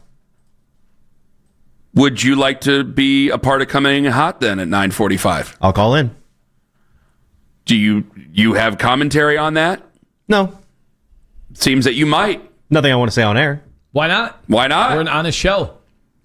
It's a hat, guys. Oh, is that it? It's just a hat. Oh, okay. It's part of our summer hat topic series. Boy, he had a chance to go for the gusto there, and he went, I'm getting nervous now. I'm Mitch. You have a chance. Hey, 9:45 will be here eventually. You can always change your mind, son. Sounds good. Daryl Ryder going to join us coming up here in 5 minutes. Could Dylan Gabriel take over during the Lions game? Is it really a possibility, or is this Joe's ship to sail no matter what the seas are on Sunday? Ken Carman, Anthony Lima, alliteration on the Fan. Week 4 injury report.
more than that, then sure, I could see a scenario where Kevin Stefanski might go ahead and give Dylan Gabriel an opportunity just to kind of clean up the rest of the game and get them into the London trip.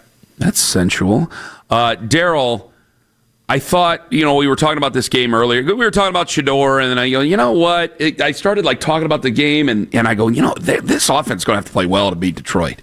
Yeah. You can't just throw it all on the defense every single week. These are good football teams you've been playing. 15 points is not going to get it done on Sunday. Yeah. I mean, they are going to have to score points. It was interesting listening to Tommy Rees on Thursday. He was asked about that and just how much this prolific Lion offense and the fact that they have put up 90 points combined these last 2 weeks in wins over the Bears and the Ravens.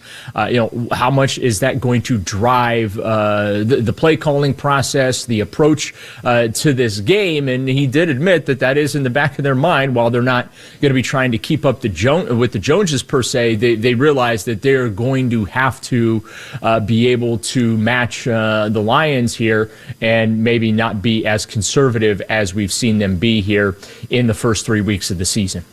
Well, could this end up being Joe's Waterloo, though? Say they go out there and they lose. I don't want them to lose. I want them to go 2-2 because that means we're going to do 7 in heaven again.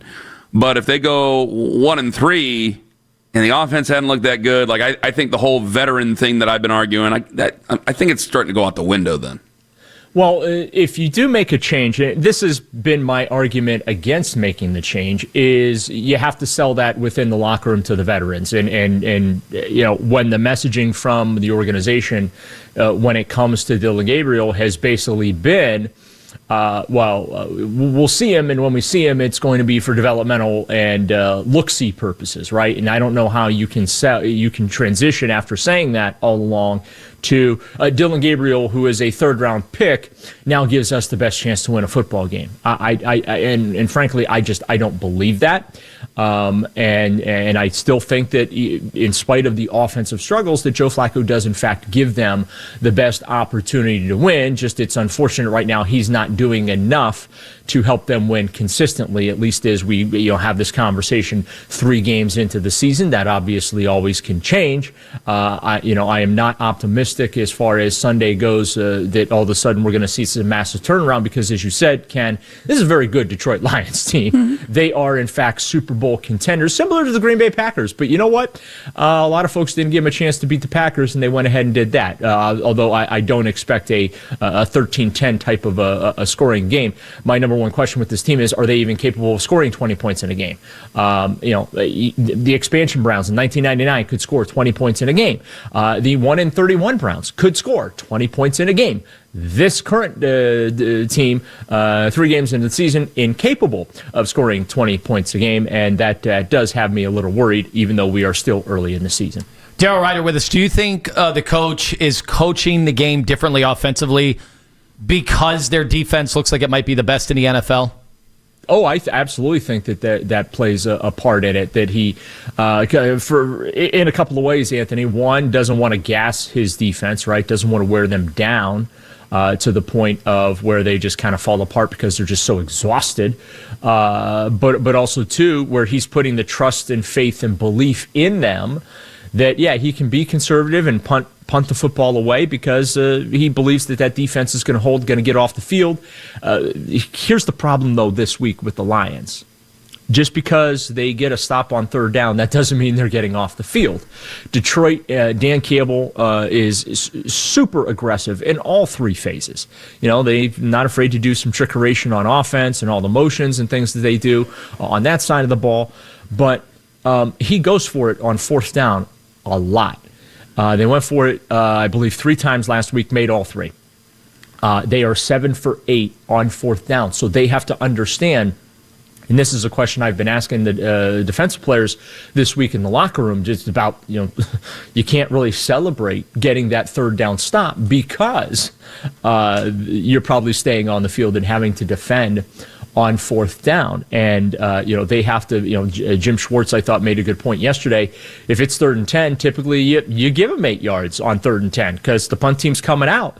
And you feel good about that, but not with the Lions. You can't afford to give them 8 yards on a 3rd and 10 because they're going to keep the offense on the field and go for it on 4th and 2. And as we have seen this season, they're pretty good at converting those 4th and 2s. So I do think that the aggressiveness of the Lions and the willingness to constantly go for it on 4th down, including in their own territory, might change the mindset of the approach this weekend, not only from Kevin Stefanski, but from Jim Schwartz and offense coordinator Tommy Rees.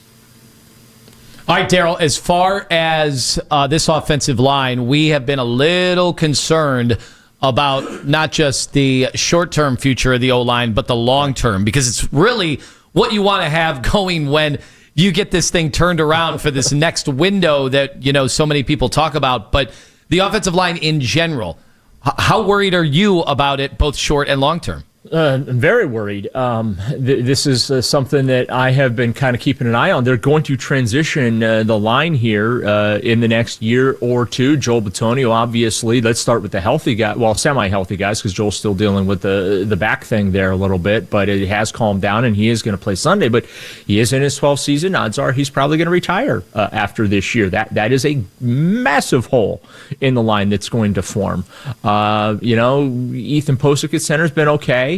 Wyatt Teller, I'm sure at some point the Browns will make a financial decision down the road, when it comes to his long-term future. And he's been here a while, and he's been fantastic being here. But the tackle spots, man, it just, they brought in Jack Conklin with the hope that he would solidify the right side of that line. And just, it's unfortunate that Jack has not been healthy. He's not been able to stay healthy. It feels like he's missed more games than he's actually played for the Browns since signing as a free agent from Tennessee.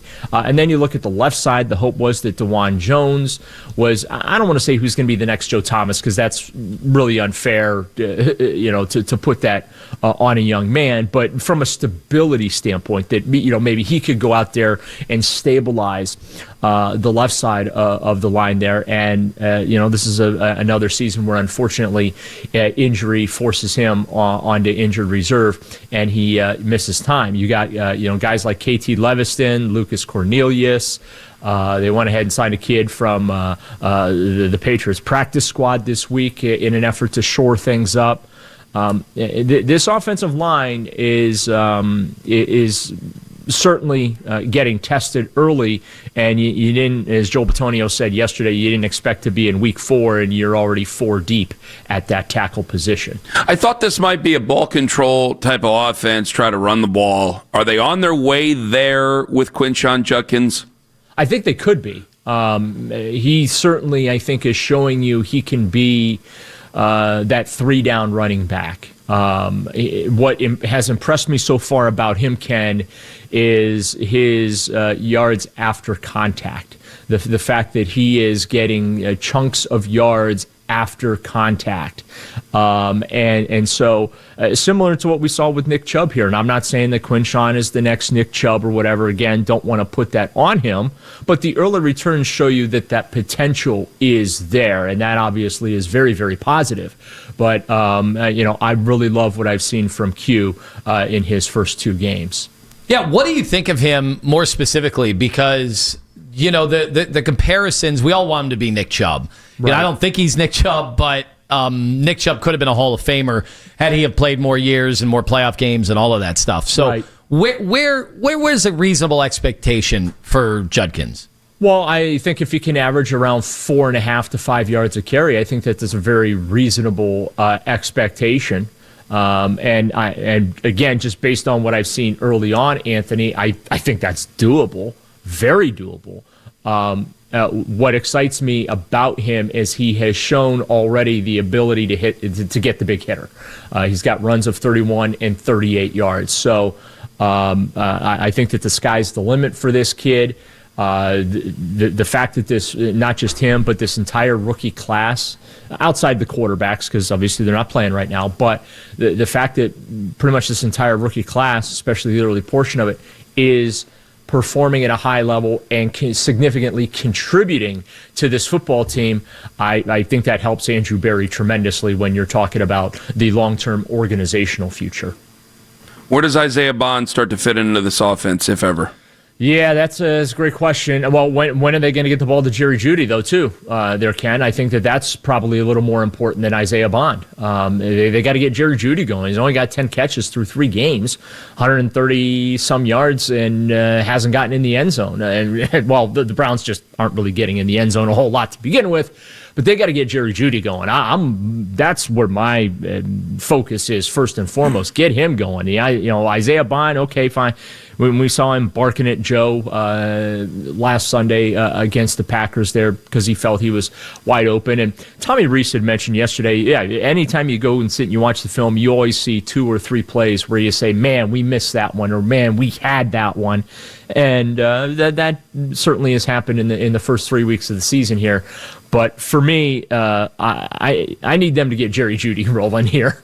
And Jeudy did say this week in the locker room that he's been here before. He is being very patient with this. Last year started off pretty slow as well, and then we saw as the season progressed how he came along and how the targets came and the production followed. So he's trying to be patient with it, and he's hopeful that we'll get a repeat of what happened in 2024. Daryl, we have a baseball team here getting ready for hopefully a postseason. I know they lost yesterday, but where do you think they are? Who do you want them to play? How do you think this plays out? They're still winning the division. I called the shot on Monday. I'm sticking with it. They're going to win the division. And you got the tiebreaker here with 3 games to play. Such a hard ass, Daryl. Yeah. Wish I had your guts. I really went out on that limb, considering how hot they've been. But I think Boston's going to give him some help this weekend, and then obviously Texas is a little beat up. So advantage Guardians, and it's looking like we're going to see the Tigers there in that wild card round again. And honestly, that's fine by me because I think if they play the Tigers, they would advance to the divisional series. Hot Butter Daryl joining us here on the show. Is it enough? Is it enough just to make the postseason for the Guardians? Yeah, considering where they were, Ken, absolutely. I mean, they were 15.5 back. They lost 10 games in a row. I think they had a 9-game losing streak in there. They went a month and a half where they were struggling just to score 3 runs in a game. Obviously, we know what happened with Ortiz and Clase, and I think I read them last rites about 12 times on my Sunday show, and then every time I did that, they would come back and get hot and get themselves back in it. And so, I think too, when you're just World Series or bust, I get the whole 1948 thing and the frustration of Cleveland baseball fans that they've not won a World Series. But I think sometimes when you just zero in on that one thing, Ken, you lose the sight and the joy of a baseball season. And this pennant race has been extremely fun, obviously, because they're winning down the stretch this month. And what they're about to do, in my view, is just downright historic. So for me, them making the playoffs this year, coming out of nowhere with everything that they've been through this year, that is enough. And I think it hopefully Guardian fans really respect and appreciate what this ball club has accomplished under Steven Vogt. And Steven Vogt probably should win Manager of the Year for the 2nd straight year. Even if they get matched up against Detroit again and they end up losing in that first round. Yeah. That's not going to leave a sour taste in your mouth? No, it's not, because again, for me, it's about enjoying the ride and the fact that they came out of nowhere to get themselves in position. Will it be disappointing, Anthony? Oh, of course it'll be disappointing, but I'm not going to sit here and say, man, what a failure of a season it was, and just how it's been since 1948. They can't win a World Series, this, that, and the other, and that overshadows what we've experienced this last 4 to 6 weeks with this ball club. I do think you have to take stock of what's in front of you and really enjoy this instead of just getting caught up. Because guess what? Only one team gets to raise a trophy and hold a parade. And yes, it would be nice if it would happen here in Cleveland. But hey, look, anything can happen, man. They get in this thing, they could have another 1997 October. I remember that ball club wasn't all that spectacular. They won like 86, 88 games that year. Fell behind the Yankees in the divisional series, came back, beat them, took out the Orioles in the ALCS, got to Game 7 against the Marlins, and we won't talk about what happened there, but anything can happen in October. And this team right now, with the way they're playing, I would not rule them out making an October run. Daryl, thank you very much for the time. All the best to you. Have a great weekend and enjoy the baseball as well as football. Daryl Ryder, brought to you by Shadur Jewelers, Cleveland's premier jewelry store. Is there such a thing as jinxes? I want to ask Steven Vogt about that, the manager of the Guardians, coming up at 8:40 this morning. Ken Carman, Anthony Lima, live on the Fan. Anthony Lima for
Education for a job you love. Tri-C's hospitality management programs include culinary arts, restaurant and food service management, and hotel, destination, and event management. Visit tri-c.edu/hospitality. All day long. All day. All the time. At work. 923thefan.com and the Odyssey app. Check it out.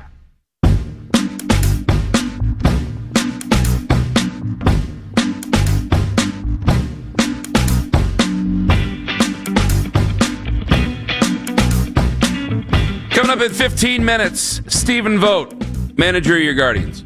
He's going to join us on the show. I want to ask him what actually can jinx a baseball team. This might be your get out of jail free card, because I went after you for that, Tone. You didn't. He doesn't care. It's amazing. I said something like I spent 2 minutes of a 4-hour show yesterday. Like, you played the Tigers so much, you could see fate kind of going the other way. And, Ken's afraid of the Tigers. Ken's peeing in his pants over the Tigers. I'm like, no, I didn't. I just said just 2 minutes. Well, do you want to play the Tigers in the wild card or not? Yeah. Compared to, I don't like the Astros. Well, I'd be more upset. Oddly enough, if you just think worst case scenario, I'd be more upset if I'd lost to the Astros than I did the Tigers. Ooh. Swear to God. I don't Swear know. to you. I don't know. Maybe it's just because I think Detroit's a really good sports town. But we've just spent the last few days kind of getting the rivalry going between the two cities and the two teams. Well, we made friends with Chris Castellani. See, that's the problem. I think You made friends. Did they lull us into a false sense of security? And I now don't know. they pounce. We'll find out later on. I mean, if all of a sudden it's all this nasty stuff next week. I can't believe you're calling this guy your friend. I call Lima my friend. You know the noises he's made? Worse than that. Oh, yeah. Terrible noises. Horrific noises. But when it comes to anger over, I'd be mad at, just losing the game or losing the series. And we're speaking worst case scenario, right? I'd be more upset over losing to the Astros. I hold Detroit in a higher regard as a sports town. I go, oh, well, okay. It sucks. We got them last year. They got us this year. Hopefully we'll get them next year. Maybe we won't even play them next year. That's the worst case scenario. I just thought, when you start to play the odds would be that, Detroit might have something once they're able to break the dam, because you can't lose every single baseball game out there. Even the White Sox win a few. That maybe it might be a little bit more difficult for us. Of course, Keith took it and ran and made me out to be a fuddy-duddy, as he will do any chance he gets. Here's the other annoying thing is that first pitch for the Guards, 7:10. Yeah, I was going to bring this up earlier. The Astros don't start, because we're also monitoring the Astros. They don't start till 9:38. So you can clinch a playoff spot tonight. It won't happen until midnight. After midnight. And I'm looking forward to going tonight. There's nothing to celebrate after this evening's game. And they won't let you stay in the ballpark for 2 hours. No, you got to clean up until midnight. Got a game tomorrow. You got to clean up. You got to get the leaf blowers out, blow all the popcorn out. Yeah, you can't. They couldn't even serve you booze anyway. So what's the point of staying? And the Cracker Jack will be everywhere. Now you can go to they got peanuts and Cracker Jack. Well, you can go to the bars. Then they're going to want to start playing Pepper, and then when they start playing Pepper, there's no Pepper allowed. You're not allowed to play the Pepper. I've seen if some of those teams they don't care about that sign. Who the hell doesn't care about that sign? It's a Pepper free for all. It's like, do you guys have no shame? Do you not? It's not nom. There are rules here. It's true. I heard about Peter Piper. He picked a peck up. Okay, get out of here. Get the hell out of here. Steven Vogt joins us at 8:40 this morning. Yeah, I mean, if you're thinking about best case scenario, all right, Tarek Skubal, would he go on short rest, right? Yeah, well, that's what's awesome here is if they have to pitch him on Sunday in their series against Boston, then that's best case scenario if you line up against Detroit, because if he plays Tuesday, Wednesday, Thursday series, it'd be 3 days rest. If he got to pitch in the deciding game 3, if there was a game 3. So that decimates them. I mean, look at their rotation right now. I know, Flaherty. Although maybe they'll just go bullpen against us every game. Who knows? Yeah. I would. Well, you know what? Then I guess you definitely would rather play Detroit. Right? Yeah, I mean, in the way that it's lining up right now, you would play Detroit in the wild card. That's a best of 3. Best of 5 ALDS would be with the Mariners right now. So all the AL East teams would be on the other side of the bracket. You would get Mariners and Detroit, or Mariners, you would start with the Astros and then the Mariners. And you wouldn't have to see an AL East team until the ALCS, which would be a huge, huge deal. I mean, there's one game between some teams right now, but that would be fabulous. We only have a few minutes because I want to get to Steven Vogt right at 8:40. So we got to go a little earlier here. Can the Browns afford to be anything but conservative on offense against the Lions on Sunday? We just had Daryl on. We asked him a lot of Guardians questions. Obviously, you got to talk about what he is especially interested in. That's a Lions game coming up on Sunday where I said, hey, if you win, I mean, 7 in heaven comes back, and I think we're talking differently. Changes everything. But how do you get to that win? Because I think some people just want them to go big fly because they're bored by the offense. I think when this offense is running at its best, you have a good, strong running game, and you're able to balance it out better. You know, we talk about 12 personnel, but I think some people say 12 personnel, and they really don't know what it is. It just sounds good in conversation. A 12 personnel offense would be more predicated on running the football, be more tight football. But, you know, and you mentioned the name, you had Nick Chubb before. So Nick Chubb could lean forward and get you 4 yards. Whereas now you have Quinshon Judkins, and Quinshon's feet look like they move quicker than Nick's did. He just doesn't gain as much ground as what Nick did. Nick was a special running back and very well could have been he had another the gear. greatest we've ever seen in life, in real life, because we never got to see Jim Brown play, you and I. Yeah. But we got to see Nick Chubb. Nick Chubb's the best since Jim Brown, so he's the greatest we've ever seen since Jim Brown in this city. Well, you don't have him anymore, and you wouldn't even have him at his zenith right now. So what is that offense? Because the offense before with Kevin Stefanski, I think it was the same offense. We were just excited because Nick Chubb went and scored 35, 50, 60-yard touchdowns at times. So it became more exciting. So you had big plays, but the big plays were happening more on the ground. Well, and that you've opens tried to up scheme so a few much. up, but he's not seeing the field right now. Well, not only that, your running game, and I'll be really curious this week because it seems like maybe we get some opportunities this week for Judkins to have more of an efficient, consistent game. Because right now it's feast or famine with Judkins. He has 3 or 4 really, really good runs where there wasn't a lot of room to run, but everything else is him getting hit behind the line of scrimmage or around the line of scrimmage.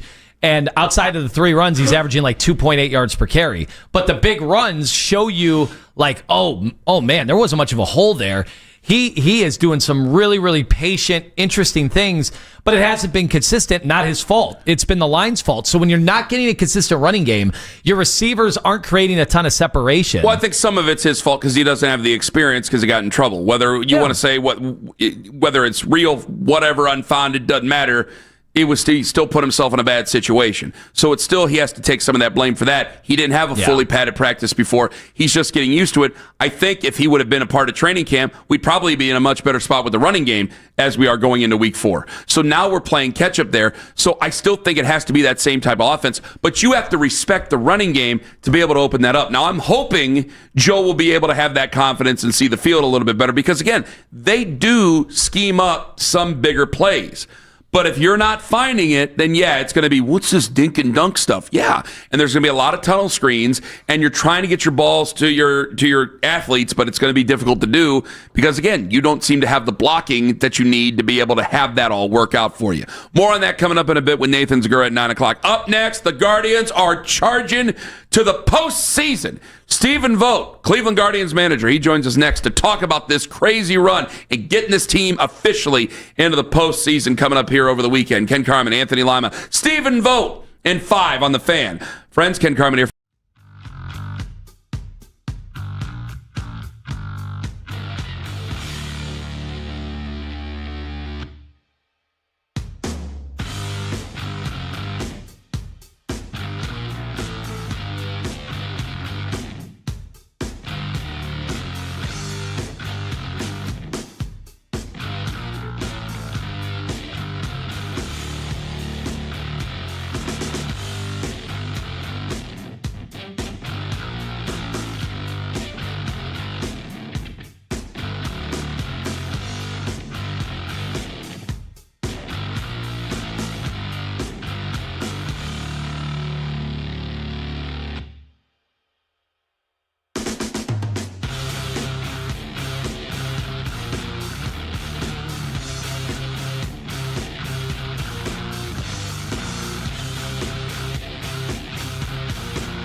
here on 92.3 The Fan. Thursday Night Football's heard right here on 92.3 The Fan. Seattle gets by Arizona 23-20. Jason Myers, 52-yard field goal as time expired. The Seahawks now 3-1. The Cavaliers signed center Thomas Bryant. Reports say 1-year deal. He averaged 7 points, 4 rebounds a game last season. Coming up next, Guardian skipper Steven Vogt right here on 92.3 The Fan. From the University Hospital Sports Desk, I'm Jeff Thomas.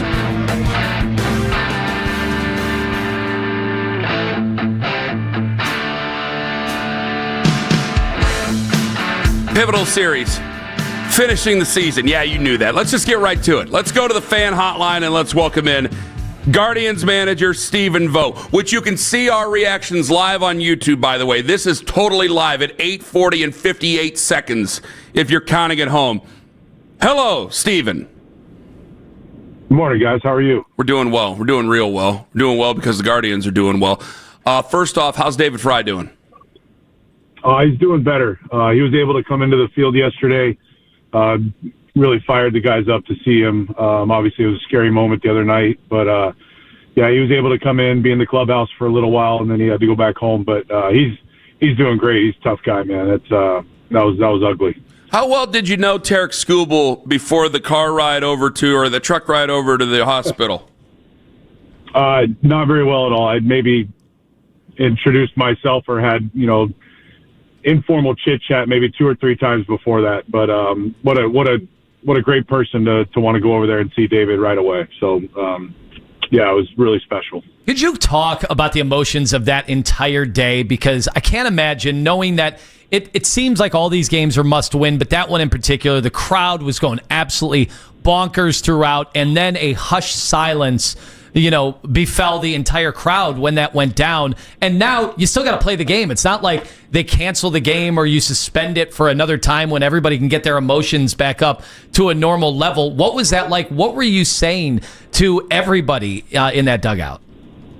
Yeah, I mean, it's like any other sport, right? I mean, you guys are football guys, so anytime there's an incident like that, it's scary. You're thinking about your teammate, you're thinking about everybody involved, and then you got to get right back to playing. So, I was really proud of our guys for locking it right back in, because obviously their hearts are with their teammate who's being carted off. But it's a scary moment, but you got to keep moving, and then you check on them after the game. That's just how it works. Who told you we're football guys?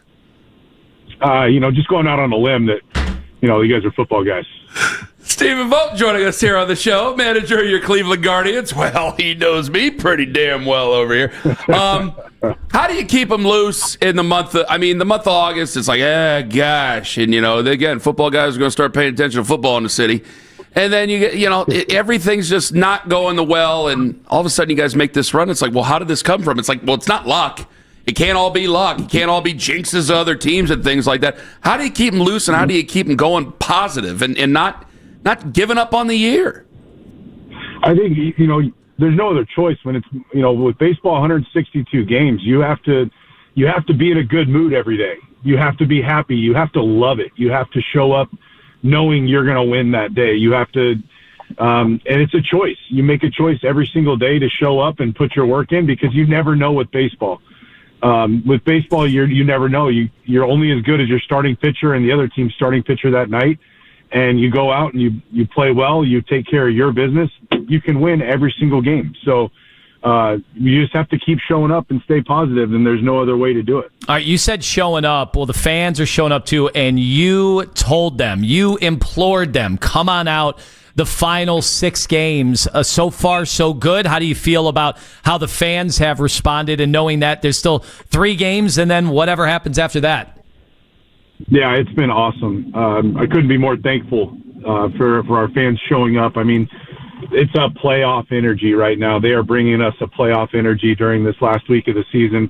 All the players, all the coaches, everyone's commenting on it. We feel it. We feel the excitement. We feel the support, and it means the world to us, because these guys have been working so hard. They've gone through so many different tough times and tests and whatever you want to call adversity all year. And for us to be in a playoff position with 3 games to go, and we control our own destiny, I couldn't be more proud of these guys. And it looks like the fans agree. And it's just been so much fun to have a packed out house so far this week. Steven Vogt with us on the hotline. So I got to be honest, we referenced this early in the show, and it seems like a lifetime ago when you had to be the chief messenger for a team that was losing 10 straight games. And you guys have had the highs and the lows. And part of the criticism that we had was, man, he sounds the same. It sounds the same. Where's the urgency? But was it the same messaging behind the scenes? Because we always used to talk about Tito, how he had such a great handle on over the course of 162, making sure guys didn't get too high and too low. Was there a method to the madness back then? Of course. You have to stay positive. We talked about it earlier. It doesn't do you any good to kick and scream and yell and show frustration, because once you show frustration, then everybody else gets to show frustration. And once everybody's showing frustration, then you're in trouble. So I had to make sure that I kept positive, and I'm the same person every single day. It doesn't matter how many we've lost or won, and you show up with the excitement and ready to go out there and win and see what happens. Steven Vogt joining us on the show. You were a catcher. Bo Naylor's just been better down this stretch. How do you work with him? What's been the catalyst to just being better, both at the plate and obviously behind the plate? Yeah, first of all, you got Sandy Alomar Jr. working with him and talking with him. So just having someone like that who caught 20 years in the big leagues to lean on has helped Bo tremendously. And but Bo on the defensive side is turning himself into one of the better defensive catchers in baseball. His game calling, the way he leads that pitching staff, he's right up there with anybody in the game when it comes to that side of the ball. And just with the hitting side, he's made a number of adjustments with his lower half. He's got his lower half right where it needs to be, and he's starting to get some results. He's been hitting the ball hard all year, but it's been getting caught, and now he's getting some results, and it's really fun to watch him thriving down the stretch and leading these guys. Well, and then you have another catcher who, let's be honest, with Hedges, he not exactly there for the offense, but he gets 2 hits last night, and the way that he is handling, the staff when it's his time, the numbers, the proof is in the pudding, right? I mean, this is pretty incredible that he's that reliable. Yeah, he's the best defensive catcher on the planet. There's no one better, and he's been swinging the bat. If you look at his numbers over the last month, he's right up there doing well. So Hedgie is a leader. He's our leader in the clubhouse. He's our leader on the bench. He's our leader when he's out there catching. He brings so much energy to these guys, and he has so many, he's got 10 years of knowledge that he can help everybody with. So, and now he's starting to see his hard work on his offense pay off by getting some results when he really needs to. But he's been hitting the ball hard and having great at-bats. We couldn't be more blessed with the catching duo that we have. Is he a future manager? If he wants to be. He is. I think Hedgie can do whatever he wants in this game, and I definitely think he could manage one day. What has Carl Willis done to get this young pitching staff going? Because they've been so much better over the last 6 weeks. Yeah, Carl and the other pitching coaches have really dove in with these guys, and they know that they had to be great. And I think when we had the idea of going to a 6-man rotation, that really helped because everybody got an extra day of rest, which means they got an extra day of working with Carl and the other pitching coaches to refine their stuff, and then they were going on plenty of rest. So you have a lot of energy, you got a little extra day of rest, and then you got an extra day of work. You're going to go out there and be great, and these guys have just been absolutely lights out. You said they brought up the 6-man rotation, and now it just looks like absolute genius, and other teams have kind of had to react to it. Did you have to have your arm twisted on that? What goes into a conversation, within maybe the organization or just your staff on something like that? We talked for a while. I mean, we knew we had the 24 games and 24 days stretch coming up, and we knew it was September, and we knew we had a lot of pitchers that didn't have any innings. And when the idea got thrown out, as we talked through it, it was a pretty quick, yeah, that makes a ton of sense. You worry about only having the 8-man bullpen for a stretch like that. So we had talked, hey, the starters really have to step up and take the 6th inning, and boy, did they. I mean, they were outstanding. They went deep into games and obviously didn't give up any runs. So really proud of them, and it was really fun to watch. There was a strong conversation a while ago in the dugout after a Tanner Bybee appearance Was that a turning point for Tanner, or was there more things that he was working on that Carl was and you were working on with him to kind of get this thing going again? Tanner's made the turnaround. I mean, obviously we're all there to support him. We're all there to help him. But Tanner's the one that really, he's been working so hard all year, and he's been super consistent, for the last couple of months. But, things happen in 162 games when you're around each other more than your family for 8 months. Things happen like that all the time, and we've learned from it. But Tanner's done this on his own. I mean, we've all supported him, we've all helped him, but he's the one that really has clicked it in when it matters. When did you start scoreboard watching, and how do you make sure that doesn't become a distraction, even though you guys are on the verge of history now? Yeah, I mean, I don't personally scoreboard watch, but there's plenty of people around me that are telling me what's going on, so I don't need to worry about that. But I think we're all watching, we're all peeking, we're all wondering, but it's like I told our guys, the way that our season has been, everything that you guys have been through, everything that we've gone through as a group, no one's going to help us. We got to do this on our own. And that's what I'm so proud of these guys for. And they've gone out and they've won all these games. They've put themselves in this position to where we're going into a weekend home series at Progressive Field with the best baseball fans on the planet, with a chance to win our way into the postseason. You can't ask for anything more than that. Like, that is the best scenario possible. Do you believe in jinxes? No. No jinxes. So a radio show host can't jinx you. I mean, if you want to take the risk, go ahead. It's your show. So I'm just the guest. So it's up to you. You're the one that's going to have Cleveland on your back if it happens. I don't believe in them, but if you do, then that's on you. That's a very good point. Tell them why you're asking. No, you tell them why. You're the one who jinxed them. I had the nerve, and look, I thought that I had a responsibility to make sure to educate the fans. Yeah, now he wants to be a journalist. But that you guys were on verge of even more history by having this incredible number with the starters, giving up 2 runs or less, and you were threatening, I think, a team from 1918 for an all-time MLB record. 17. I just thought fans would like to know that. I thought fans would be interested in knowing that. Now I'm being accused of jinxing the team after yesterday. Yeah. Well, it's how you choose to look at it. I mean, obviously it's an unbelievable run by our starting pitching, and it's going to end at some point. So, but Parker was really good last night. Just a couple pitches over the middle that they didn't miss, and that's what they do. They hit homers. Say you win tonight. Your game starts at 7 Eastern, 7:10 Eastern. The Astros start a lot later. Will you watch the Astros games tonight or tomorrow like they're a March Madness team? Like you're a March Madness team? No, we will not. We will be going. We're going to go home right after the game, and I'm sure everybody's going to be watching, and we'll see. But we have to take care of our end of it. We have to win our game, and that's really all that matters. And again, I know people get sick of me saying it, but all we can control is winning today, and then we worry about tomorrow. So we'll figure it out. We'll figure it out when we wake up in the morning, but we got to come out ready to play tonight and get a win. Has there been any message, the communication between David Fry? Is anything said, other than the obvious? I mean, as far as what? Yeah, I think of somebody who obviously is, through thick and through thin after what you guys and him, what he was able to help accomplish last year, that it's got to stink that he can't be there with you guys. Is he issuing the charge like go out there and let's rally around and let's do whatever it takes, because this stinks that he's not going to be able to be with the team?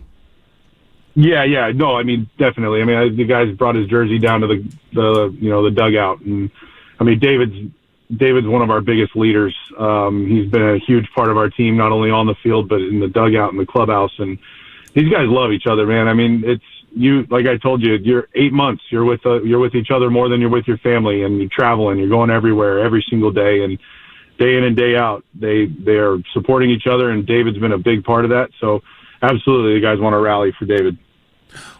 Steven Vogt joining us on the show, manager of the Guardians. What do you do to relax and center yourself? Oh man, when I get a chance to, I like to go just hit some golf balls or play golf. But honestly, I like to just try to turn off. I watch Cheers, The Office, Seinfeld, comedy movies, just anything to do that, because it just turns my brain off and I'm able to relax. But that's for me. I'm a pretty simple guy, guys. Cheers? Yeah. We're like kind of in this. Wait a minute. How old are you? I'm 40. Yeah, we were like both kids. Cheers. That's interesting. Like The Office makes sense, or some of the other ones make sense. Cheers is still a little bit before the us. Diane years or the How could you not watch the Kirstie Diane Alley? years? I don't know. Yeah, Diane years are my favorite for sure. Yeah, Diane. But, yeah. Well, Coach is really he's the best character. But no, I used to watch Cheers with my dad when I was a kid, and he would always watch Cheers. So he got me on that. That's awesome. What when you guys do make the postseason, what is the message to the team? Or you don't have to tell us if you don't want Jeez, to. Ken, don't jinx them. Well, that's not. See, now I'm worried about it. Now I'm worried about jinxing the guy. Should I even ask you that question, or should I just not ask that question? We just end the interview. Here's what I'll say: we've been hot all September. Let's stay hot. If we stay hot, we have to take care of our business. We have to play our game. Let's stay hot, and you never know what can happen. This is baseball. It's crazy. I'm super proud of our guys. I couldn't be more thankful that we're in this position. And thank you to the fans for showing up. We definitely feel your energy. Keep bringing it all weekend long. Steven, thank you so much for the time. Continued success. We're all pulling for you. Take care. No, I appreciate it, guys. Steven Vogt, Cleveland Guardians manager. Thanks to Owen for the question, by the way. Are you guys going to watch like a March Madness team? I was like, are they going to watch? I mean, are you going to watch like a March Madness team? That was a very good question, Owen. Thank you. I thought it was well put, coming from a baseball guy to a football guy. Thought that was very well put. You got professionals calling us football guys. Just pointing it out. Did Owen? Just going out on a limb that, you guys are football guys. The way he said that, was that a shot? No, maybe someone put it up to it. Is that a shot? How was that a shot? Well, I do imagine that somebody like him, if he's tuning on the radio and he's hearing football talk when he's got a baseball team. No, he that is tunes on in. the brink of history. On July 17th, when a couple of football guys were saying they had no chance, and then maybe one of their producers said that's why you guys are football guys. I'm just saying, he drives in, he hears Owen and I break down Tampa 2, and hears you be quiet, and he goes, these guys are some football guys. They know what the bleep they're talking about. That's what he says. You guys are football guys. He probably played us breaking down a couple of coverages while he was driving with Tarek Skubal the other day. He's like, you want to listen? Guys. You want to listen to some football guys? Here you go. I was wondering if he was going to do a baseball thing and maybe promise David Fry a couple of home runs. Couple of wins in the hospital. He's not Kramer.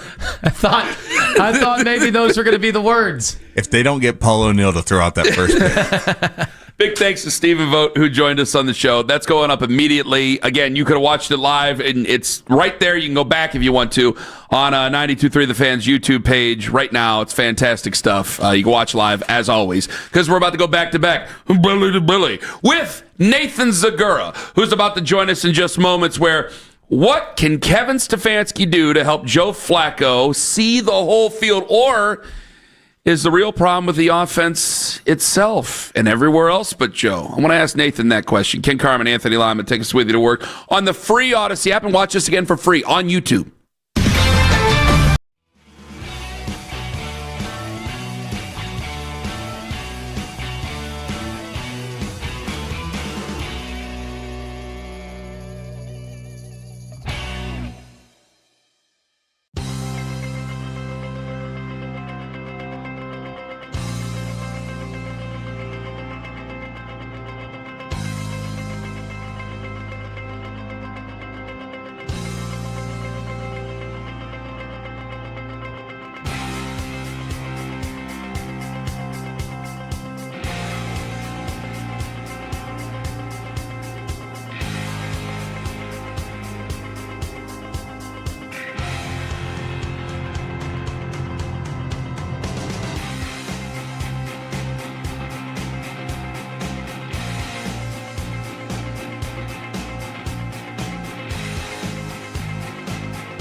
day on Monday, then head down to the IMG Academy on Tuesday to start training camp in Bradenton, Florida. Want to catch highlights from the Fan from earlier today?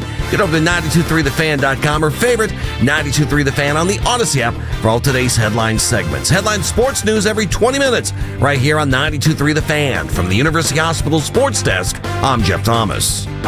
Legendary Buckeyes beat writer Tim May joins Baskin and Phelps Friday at 1. Cleveland's Sports Radio. 92.3 The Fan.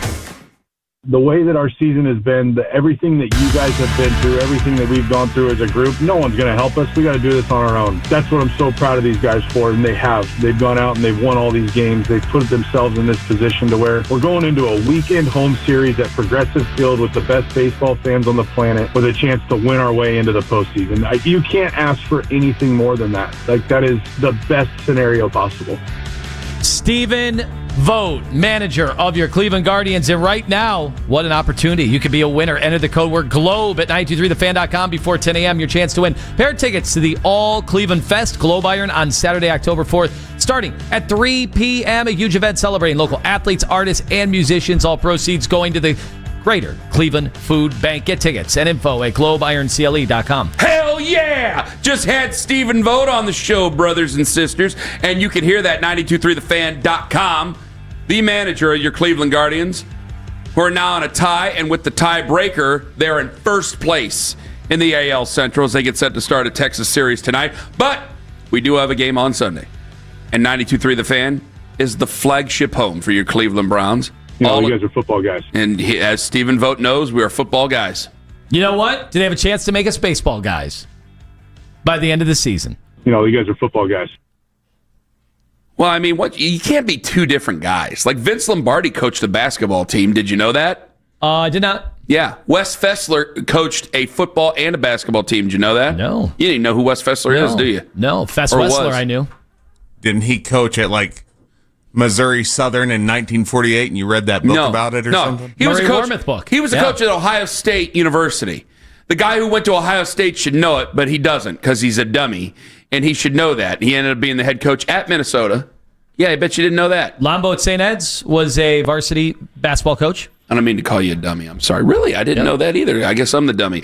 Who's no dummy is Nathan Zegura. He joins us right now on the Fan Hotline. Hello, Nathan. Mon Frere. Good morning. Good to be with you.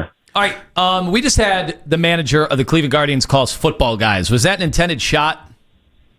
I don't think so. It's the most popular sport in America. Why do you think that was a shot? Why are you so paranoid? The way he said, he's like, I guess I'm talking to football guys right now. Probably somebody who listens over there knows that we have a running thing about being football guy. You're not a football guy. I'm more basketball, I think. You are a basketball guy. I'm a football guy. Owen's a football guy. We're football guys. I mean, you've had coaches call Owen and I football coaches before. There's no doubt about it. He probably found out. Maybe he does hear it in the morning. He probably doesn't. But he called us football guys. That's not a shot. Nathan, have you always been a football guy? Nathan's basically, well, he's a golf guy at one point. Golf guy, football. I'm a sports guy. I was, as a kid growing up, loved baseball. Oh, stop. Obviously, always loved hoops. But yeah, I'm definitely. I would say today I have grown into much more of a football guy. Honestly, I would say 1980s Lima was an all sports guy. If it was on ESPN, I was loving all of it. You stop it and break down a NASCAR package like you're supposed to. America's Cup, I'm in. And I'm not talking about actual NASCAR. I'm talking about football because I'm a football guy. The lumberjack games, I'm you guys in. Are football guys. Thank you. Nathan walked into a hornet's nest today. Hello. Nathan, what do the Browns got to do to be able to beat the Detroit Lions on Sunday? Well, Ken, I appreciate the question. You're welcome. They've got to start off by slowing down a great run game, and I think the offensive coordinator of the Detroit Lions gave the Browns, not that they need any more ammunition. These are professionals, obviously, but he said we haven't seen a run game like theirs yet. And on one level, in terms of their production, he would be correct. You look at Jahmyr Gibbs and David Montgomery, they've combined so far this season to rush for over 410 yards. They have 6 rushing touchdowns between the two of them, which is the most of any running back room in the National Football League. But the Browns have gone out and shut down the number 1 rushing attack in the league from last year, certainly, the Baltimore Ravens. Then they shut down Josh Jacobs, who had come in on a historic heater. He'd scored a rushing touchdown in 11 straight games. They kept him out of the end zone and limited him to just over 2 yards a carry. So we've done a good job against the run, and that's going to be key key again. You've got to do a good job against the run, because when Jared Goff is able to get in that good rhythm and they can use that play action, they do a great job of marrying the run and the pass. He is as deadly, and he is so underrated, so underappreciated, leading the league right now at 77.9% completions, 120 rating. He's been simply sensational. And so if you can try to turn them into a drop-back passing team, I'm not saying it's going to guarantee success, but at least it gives you an opportunity for success. And then on the flip side, we've got to score points. We've got to score points. We have not scored 20 points in a game without Jameis Winston as the quarterback since Joe Flacco helped the Browns beat the Jets on Thursday night and clinch the playoffs at the end of 23. So we have got to score the football if you want to beat a team that's coming in having scored 90 points in their last two games. All right, well, part of it, Nathan, is some people are saying Stefanski and Flacco, they have been way too conservative. But then my response has been, well, the offensive line is in total flux. We don't even know who's going to be available game to game. Then, you've got wide receivers who, according to the tape, I know last week there was some separation, but, overall through 3 games, haven't necessarily been getting as open. And so I understand some conservative approach when the defense is as dominant as they've been. The question is, do you expect the defense to be as dominant against this Detroit attack? Well, I think it's going to be one of those great matchups, an offense that's playing great. Let's not forget, the Green Bay Packers came into our game playing fantastic offense, and we stymied them. So hopefully you can do that again. And I think that there are, talking to some of the guys on our defense, they do a lot of the things that they've seen all training camp long. Same with the Packers, right? It's a lot of that marriage of the run, the pass. It's the play action game. And so we at least are pretty well versed in that. And I think it's going to be fun. If we can dominate up front, and now Taylor Decker's missed 2 days of practice. That's something to keep an eye on. But really, I think it's going to have to come from the interior. Malik Collins is playing great. Mason Graham's playing great. Maybe you can get Mike Hall back, Aiden Huntington, Shelby Harris, because the guards are probably the weak spot. They have a rookie at right guard, and then they have a 6th-round pick from the year before who's starting at left guard, and I think this is his 4th or 5th start in his career. So that's where I think the Browns have an opportunity to attack a little bit here. But flipping around to the offense, I think a couple of things are happening. Number one, the issues at tackle, they're real. I mean, Cornelius Lucas has given up 19 pressures so far in 3 games. That's amongst the league leaders. And Joe Flacco, I think, knowing his mobility limitations, he's sped up a little bit. So I think there are times when there are plays to be made down the field, but necessarily we're getting our eyes down and we're saying, let's get rid of this football and avoid the big play. You think about the fact we were only sacked 2 times last week. It's kind of amazing. That was a game for pass rushing aficionados on both sides of the ball. Both of those quarterbacks were under duress all game long, from Miles to Micah, Rashawn Gary, who's the NFL's leader in sacks. Miles obviously is second, and everybody else in between. Both teams have good rushers from the interior, which we saw with Malik and Mason and Aiden Huntington. Alex Wright got to the quarterback. So that was a pass rushing bonanza. We have to hope this one is for us. But for the Lions, it's much more Aiden Hutchinson and kind of that's it on that line. So we've got to do a good job with him. But part of it is you've also played some teams that have been playing a little more too high. That's Jeff Hafley's kind of motto with the Green Bay Packers is don't give up any explosives, and they've been giving up explosives, at the lowest rate in the NFL. This week, however, you're getting a Detroit Lions team that's going to play single high safeties. They play cover 1, cover 3 about 2/3 of the time on defense. They're top 4 in the league in cover 1. They're top 4 in the league in single high safety. So there will be opportunities to get the football down the field if we can block it up. So this is a game where I think we really need to be able to attack, and we got to get the receivers going. And it's not just, Jerry Jeudy. It's Isaiah Bond, who's I think had some opportunities to make plays down the field. It's Cedric Tillman. We got to get these guys going. And you look at this Lions team, Terrion Arnold, their 1st-round pick a year ago, has allowed the most yards in coverage of any cornerback in the NFL. So that's somebody that you can go at. Everybody who has played this team has put up more than 20 points so far this season. So I hope this is a game for the offense to get right a little bit, get a little more prolific through the air, because we're going to need it, I think. Nathan Zegura joining us from the Browns Radio Network right now on the hotline. It's very rare that 3 weeks into an NFL season, I'm still excited about our rookies, but here we are. It seems like this is by far the best class that Andrew Berry has had, and right now looks like the best class, I think pretty clearly, in the NFL. Just talk about this class in general. What excites you the most? Yeah, it's been incredible. And, what talking to Kevin Stefanski, what he's so excited about is they've taken everything that you've seen in Berea or in Philadelphia or in Charlotte when we went there, and they've taken it to the games. And it starts, Mason Graham over the last couple of games has become really good, especially at rushing the passer. We saw that last week, 4 pressures, his first half sack. Then you've got Carson Schlesinger, who I think right now is a candidate, certainly amongst a leading candidate to be the defensive rookie of the year. You saw him flying around 10 tackles last week. He also had the sack, really should have had 2 sacks, but he's popping every time you're out there. So defensively in the middle, you added 2 major pieces. And then on the offensive side, Harold Fannin is your leading receiver. Dylan Sampson leads all rookie running backs in receptions. Then you look at Quinshon Judkins. He leads all rookie running backs in rushing yards, and he's only played really 2 games, or I'd call it a game and a half more realistically. And he's been leading. Think about Genty was drafted in the first round. Hampton was drafted in the first round. So that core group right there has been so good. Obviously, we haven't seen the quarterbacks because Joe Flacco's the quarterback, but obviously they like what they saw from Dylan Gabriel and Shadur Sanders in the preseason. Then you go, you add in some of the undrafted free agents. Rocket Sanders scores your first touchdown of the season. I don't think many people have that. Aiden Huntington has been an absolute gem for this team in terms of what they discovered in him, not only playing special teams, getting to the quarterback, playing offense as your fullback. He's done so much and brought so much. And then Andre Schmidt is a rookie. And while week 1 not great, last week it's the game winner as the AFC Special Teams Player of the Week. So it's a rookie class that has the ability to, I think, have produced multiple starters for you on offense, multiple starters for you on defense, potentially down the road, either a quarterback solution or a good backup quarterback on a rookie contract. That's a great haul. And you picked up a first-round pick next year, which doesn't even count, but that really is a part of this class. So, yeah, it was and needed, quite frankly. It was very needed that the Browns had a very successful draft. Brian, Nathan Zegura joining us on the show. Brian Daboll spent 10 hours, for 10 hours with Jackson Dart yesterday. Is that normal?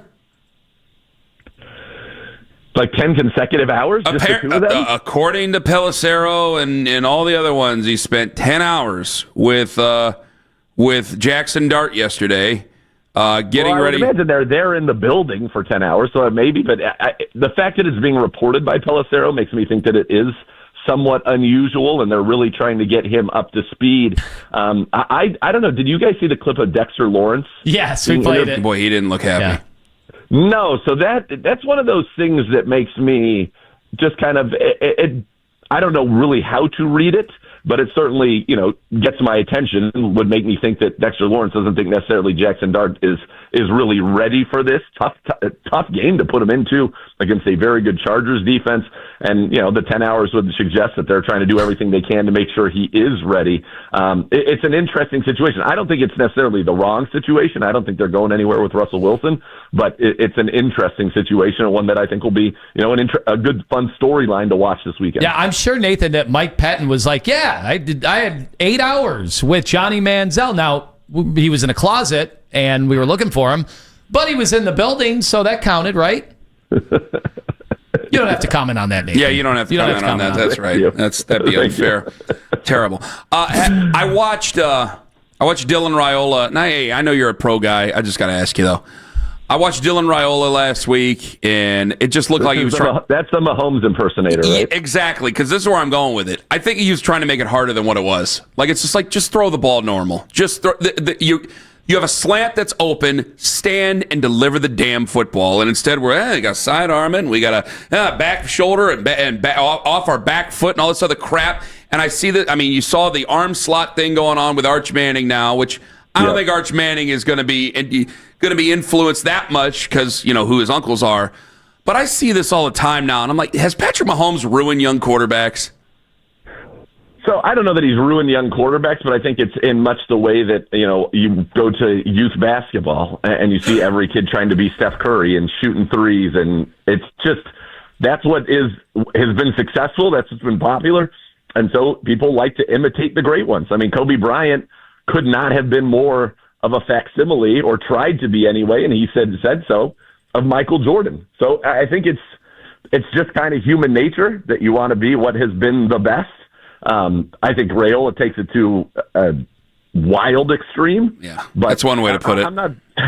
It's kind of crazy, but it's not that surprising to me. I don't know that he's ruined quarterbacks. But, there are a lot of different ways to win at that position. I think that we've entered an era where people would immediately, and it's funny because I think, obviously Tom Brady, he's the best quarterback of all time. Joe Montana, different era, but those would be my top two. But where people would say, yeah, I don't, he's not going to be able to win out of structure. I don't, you don't like, he doesn't give you enough as Tom Brady, which obviously is absurd. But I think that that's kind of where the movement is, where you've got people who just make it. And that's why I think Jared Goff is vastly underappreciated, because it's pretty simple why he's so effective. He reads defenses very well. He delivers the football on time and accurately. There's nothing really flashy about it. He doesn't have the strongest arm in the world. He doesn't throw the ball through a wall. He's not going to go run around and make a lot of plays, but he's very good at subtle pocket movement. But that's not as exciting. So despite the fact that the guy's putting up unbelievable numbers, and I saw a comparison to his numbers and Drew Brees' numbers, and I know it's slightly different era, hard to say, but they're right there. But it's just not considered, I think, as fun for the young players or just even anybody. So I think Jared Goff is criminally underrated. And we've been doing this a long time for 2016. I would have stood on the table and done backflips to get Jared Goff in the Cleveland Browns uniform. Yeah, that was a wild ass time, my friend. Yes, it was. It was a wild ass time. Nathan, thank you so much for your time today. We appreciate it. We'll talk to you on Sunday. All right. Stay football, guys. Let's go. Oh, I ain't never changing. I ain't changing for nobody. Nathan Zegura on the Fan Hotline. You guys are football guys. I don't think it's a shot. There's a lot of people saying, oh, it was a shot. It was a shot. You guys are football guys. Yeah, because he probably this time of year wants to talk some baseball guys. Instead, he got delivered a couple football guys, or one football guy and another who knows guy. Well, you're a basketball guy, aren't you? Yeah, but he probably didn't even know that. Well, now we got to get him back on the phone. Two of the three guys on the show are football guys. See, like Tito liked everything, because I think he,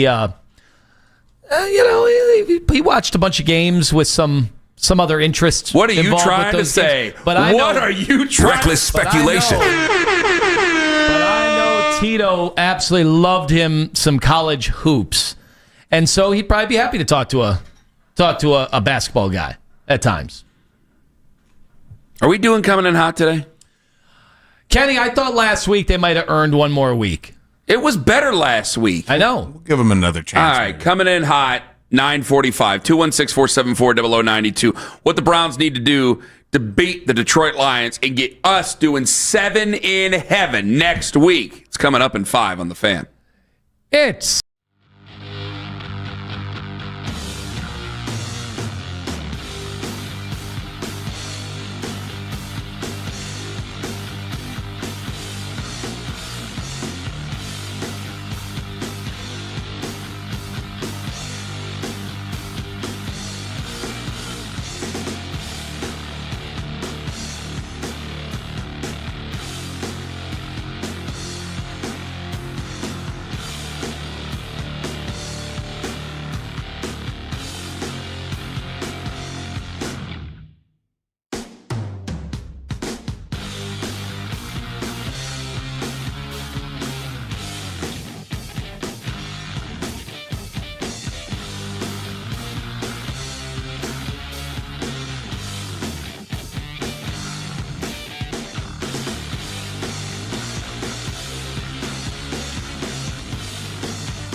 full episode, listen by the hour, or jump straight to the highlights. Just open up your favorite podcast app, search our names, and hit the follow button to get every minute of the show. Your way and on your time. Legendary Buckeyes beat writer Tim May joins Baskin and Phelps Friday at 1. Cleveland's Sports Radio. 92.3 The Fan. Say you win tonight. Your game starts at 7:10 Eastern. The Astros start a lot later. Will you watch the Astros games tonight like you're a March Madness team? No, we will not. We will be going. We're going to go home right after the game, and I'm sure everybody's going to be watching, and we'll see. But we have to take care of our end of it. We have to win our game, and that's really all that matters. And again, I know people get sick of me saying it, but all we can control is winning today, and then we worry about tomorrow. So we'll figure it out when we wake up in the morning, but we got to come out ready to play tonight and get a win. Steven Vogt. I thought that was a great question by you, Ken. That was your question. I gave you credit after. It was a great question. Later, he was asked a different question. Has there been any message, the communication between David Fry? Is anything said, other than the obvious? I mean, as far as what? I think of somebody who obviously is, through thick and through thin after what you guys and him, what he was able to help accomplish last year, that it's got to stink that he can't be there with you guys. Is he issuing the charge like, go out there and let's rally around and let's do whatever it takes because, this stinks that he's not going to be able to be with the team? Yeah. No, I mean, definitely. I mean, the guys brought his jersey down to the dugout. These guys love each other, man. What'd you think? I didn't know where you were going with it. I got to tell you, I didn't know where you were going with it. Weird question. So when you'll end up being. I'm sorry, I didn't mean to be. What do you mean? I think it caught Steven off guard a little bit. It caught us all off guard a little bit. That's all. Yeah, that's the stuff that reporters are always trying to get the behind the scenes. Like, what's the message? What's the message to the team? What's the message from the guy that's not going to be with you now? Because I think it's been largely. I think it's almost been forgotten how big David Fry was a year ago, and now he's just done. He was huge. Him and Lane Thomas were the two catalysts for the postseason run offensively. It's going to be a big loss. I mean, George Valera is going to have to be the guy that steps up that 3 weeks ago wasn't even on the roster. Well, that already sounds like you're asking for almost unrealistic things from him. He had a 2-run shot the other night. He did, and that was fantastic, and it's the second, so it's not like he can't hit for any power at all, but boy, it's just like when you put guys in that spot, it's very hard to sometimes I think guys can either just be like, hey, I'm open-brained about it. I've never experienced this before. It's whatever, or they put too much pressure on themselves. And I think it's usually the latter, not the former. If this team is going to make a run in the postseason, who are the guys that you can see coming through in the biggest of moments? Because Fry, say what you want about the season he's having, but he was one of those guys, and now he's just not going to be there. Especially if you can't say Jose and Quan, right? Those are the two you expect it from. They have not always been the biggest offensive threats in the postseason. Oh, you ready for that? Right? Are you ready for that, I'm Kenny? not ready for that. You know I'm who not really looking stepped forward up to that last year, and he seems to be getting it again. Rocchio was great last year in that ninth spot, and it was where do you move him up in the lineup? And Vogt has his reasoning for leaving him back there, and I understand that. But if the 2-hole comes up in the ninth inning and you didn't get Rocchio another opportunity to bat, you're going to have problems. The reasoning with Jose, there's a very simple reasoning there. The reasoning with Jose is just because I think that he knows how much pressure is on him because the offense, you're always dealing with children around you. So when you're the 30-year-old guy and you're dealing with kids around you, it's like, well, this offense isn't going to get run. I mean, again, young guys tend to shrink in those moments because they aren't used to it. You need some experience in a big moment. That's why we're so impressed by guys who play well at a young age in big moments for big teams. But I think he knows how much pressure's on him where it's like, hey, if you don't get it going, nobody else is going to get it going. We're just going to go out here and die. And it's been that way, and you could be as critical as you want just because of the timing and everything and how well they're playing right now. Historically, that's been the knock on him, and I don't think it's always been his fault. I think at times back in the old days, maybe he would press. Maybe it was inexperience in his own right. I think now it's more of the pressing because he knows that you got a lot of guys who you can't necessarily trust yet in these big moments. Now, there's a couple guys who are growing, but you still can't fully trust him there. Yeah. And you brought up yesterday, we live in a time where he's just not going to win the MVP, and we have to accept that, right? Exactly, yes. His finalist votes are the things that get people to turn the eyes to him. This playoffs, and they've got to clinch it still, but this will be the opportunity for him to go, more than anything, like, I put it on my back. We made this run. This is where he steps forward and says, I'm the Hall of Famer that everyone is starting to put the label on me for. Yes. And now it goes from, he'll be a Hall of Famer, but I'm not sure if he's a first ballot, to let's start talking about it. If he can pull it off, it'll be a big time thing. When you have these moments here, like when Giancarlo Juan Soto's a better example. When Juan Soto's up, there's a moment, it's like, is he going to step out of the moment and hit a big home run? Jose can hit home runs, but it's like, okay, is this going to be a double? And it's going to drive in some people, but you can live. You can live with it. Juan Soto, when he's up, there's like this weird uneasiness.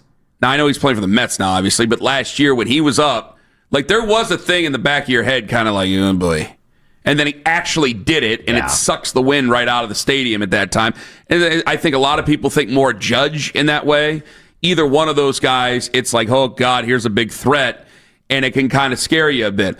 Jose's obviously a threat, but it's more, here comes a double, and if there's nobody on, he's just going to start the offense. He might keep the inning going. When it came to Soto, you're just like, he could change the whole game. Yes. That's why I think a lot of people think that way with those guys. And I think there's a lot of pressure on Jose to be that guy. And he's not necessarily that guy. He's a complete baseball player. He's not paid to just hit home runs. He's paid to be a complete baseball player, which there's plenty of guys who are recognizable names in recognizable cities who are paid simply to be boppers. They're paid simply to be boppers. I think Kyle Rowley's obviously gaining that reputation, but you could make an argument he's more of a complete baseball player. You hit 60 home runs, you got to be a bopper. So Jose, while yes can hit for power, is not going to be that guy. But I'm never going to think of a Jose home run as a signature Jose thing. The thing I will always think of is what we got the other night, where it was a single and he made it a double, right? Yes. Like that's the Jose moments that I live for, because that is the thing that turns cheering for a hit to electricity in the crowd, and the crowd really feeds back. You can tell when this team is feeding off the crowd's energy, and things like that are the things that turn it up to 11 for everybody that's in attendance. I'm not trying to even make a stupid joke or anything, but for like a baseball guy like Steven Kwan, that's why Jose Ramirez Steven Vogt, I should say. That's why Jose Ramirez is probably the most respected player in baseball. Because a guy like Steven Vogt knows that Jose Ramirez is a guy who can do that and will do that, and a lot of guys are just happy to hit a single in that moment. And Jose is always going to be making a heads-up, smarter play because of the study of what goes on in right field, because he might see something that not a lot of other guys are looking for. Not that they can't see, but they're not looking for the way he plays the game. So if he sees a lackadaisical approach in right field, he knows if he gets to second base, it's a better chance to bring him home to keep this offense going. From first base to second base can be a daunting 90 feet for this ball club. And Jose Ramirez knows that. So he plays a different brand of baseball that some other guys would play, where it's like, okay, Juan Soto goes up there, because remember, he was criticized for being half-asser at the beginning of the season with the Mets. I just think that's the way he plays. I think that he goes up there and he hits home runs, and that's the way it's going to be, and he's not going to think about the game the way that Jose Ramirez has to and does. And so Jose Ramirez has the respect of his compadres in baseball, but when it comes to the overall name stuff, and that's why it affects Jose. That's why I think that a lot of hardcore, like baseball first Guardians fans, do get mad of the stigma that surrounds him, where it's like, dude, it's so hard for him to do what he's able to do because you're in bigger moments, and because guys who are younger, which are always going to be young, tend to shrink. So there's more pressure on him to do that, and that's something that, hey, if you don't pay that close attention to baseball and you drop in the postseason, that's something those people don't understand. Well, that's why I really want Jose to have like a postseason for the ages. And I know they got to get there first, but you know how the way people talked about Clayton Kershaw forever in the postseason. And then he finally had one run where he was just absolutely dominant and looked like Clayton Kershaw, but it was just like one run. It was one run through the postseason. Like, Jose's due. He's due for one of those, and it would be very, very nice to have, just so that there is no doubt. There's nothing. There's no asterisk. There's nothing anybody can throw back in his face. Like, yeah, he was great. I love the fact that he stuck with us and took the discount. But where's all the postseason success? Be nice to have that, teed up for this year. I will try coming in hot. It is tenuous. The calls this week, the reason I lost confidence in it this week wasn't because of last week. Last week was good. It's because of the calls this week. Today was a better day, but we've had some terrible calls earlier this week. So we will open it up. 216-474-0092. Coming in hot. Please keep your comments within the boundaries of good taste. 216-474-0092. Coming in hot. Coming up next on The Fan. Anthony Limo.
turn around, switch, dig.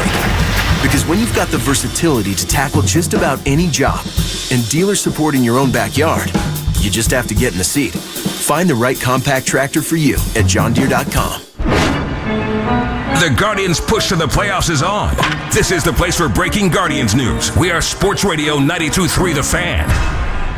This is Coach Kevin Stefanski, and it's time for Coming In Hot. It's been awesome. I couldn't be more thankful for our fans showing up. I mean, it's a playoff energy right now. They are bringing us a playoff energy during this last week of the season. All the players, all the coaches, everyone's commenting on it. We feel it. We feel the excitement. We feel the support, and it means the world to us. Miska, Muska, Kenska, going to spend the playoffs with me in Disney World. Who did that? What do you mean, who did that? Sounds like the mouse himself. I know What what it did you sounded get that like. done? What are you talking about? Get it done. They sent it in. Disney World sent that in? They're not very happy you're missing next week. I'm not very Missing happy. next week to go to the Magic Kingdom. He doesn't care about guards ball. Wow. He's a football guy. Why would he Where care? did you get that? What are you talking about? Where did I get What gonna be- hold effing on. website did you find that? This is going to be great. It's going to be Ken, Governor DeSantis, and Bob Iger. They're going to be hanging out. Guys. All hanging out. Ain't coming in hot, starting momentarily. Riding the He's rides. missing next week to go to the Magic Kingdom. He doesn't care about guards ball. Did you get that done? What are you talking about? I mean, get anything. Well, now I know what we're going to be doing all next week. We'll be talking about guards ball. I'm not going because I want to go. You guys know that. Fine. I love guards ball. Ken is missing next week to go to the Magic Kingdom. He doesn't care about guards ball. It is cool when you drive in and they got that big thing over it and you're like, I can't believe I'm at Disney World. It's amazing. Muska, Kenska, going to spend the playoffs with me in Disney World. Let's say, what would the Frozen characters have to say about this? They'd say it's about $19.99 to make that sound. All right, it's time for Coming In Hot.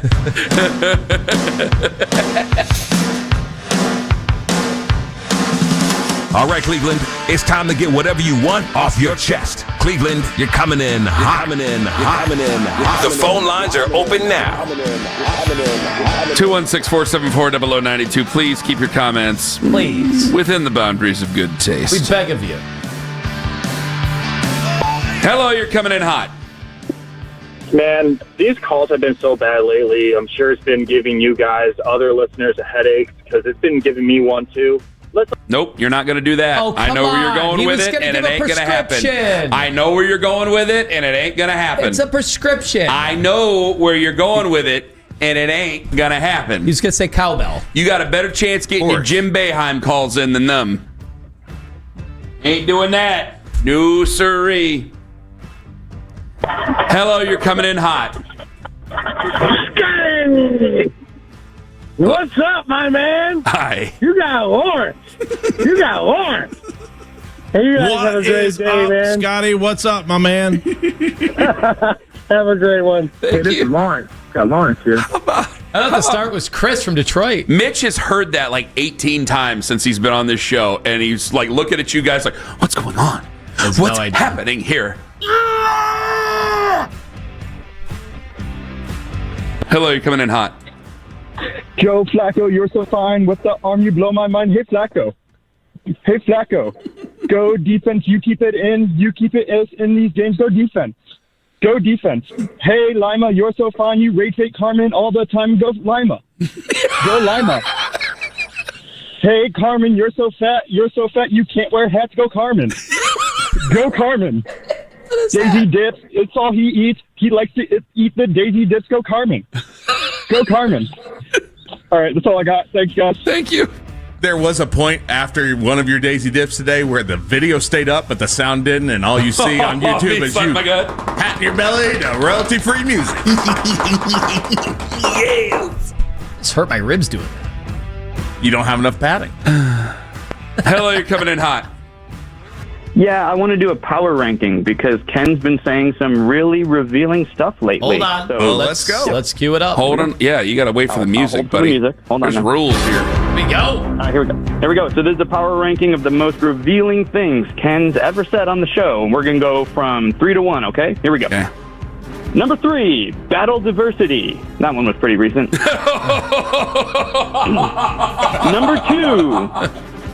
Number 2, her body, my choice. Your words, not mine. Oh, I did accidentally say that. That's right. Oh, boy. That wasn't an accident. That was a tease for the next segment. Oh, that's right. Damn it. That means he wrote it down. Number 1, Crestwood and Manaway. Are they still the White Devils? I mean Red Devils. Oh, my God. I mean Red Devils. I didn't say I said Red Devils. Because apparently you're the bad boy. He's the bad. Because apparently I'm the bad boy. I did. I asked her, they're still the White Devils. It's the bad boy. It's the Magic Kingdom. I can't believe I messed that one up. Ken is missing next week to go to the Magic Kingdom. He doesn't care about Guards Ball. Oh, it's going to get his money's worth on that one. It still doesn't touch when I accidentally called Bill Belichick a certain figurehead in a certain organization by accident one time. All I want to do was call him a wizard. And it went wrong. On the grandest scale. Yeah.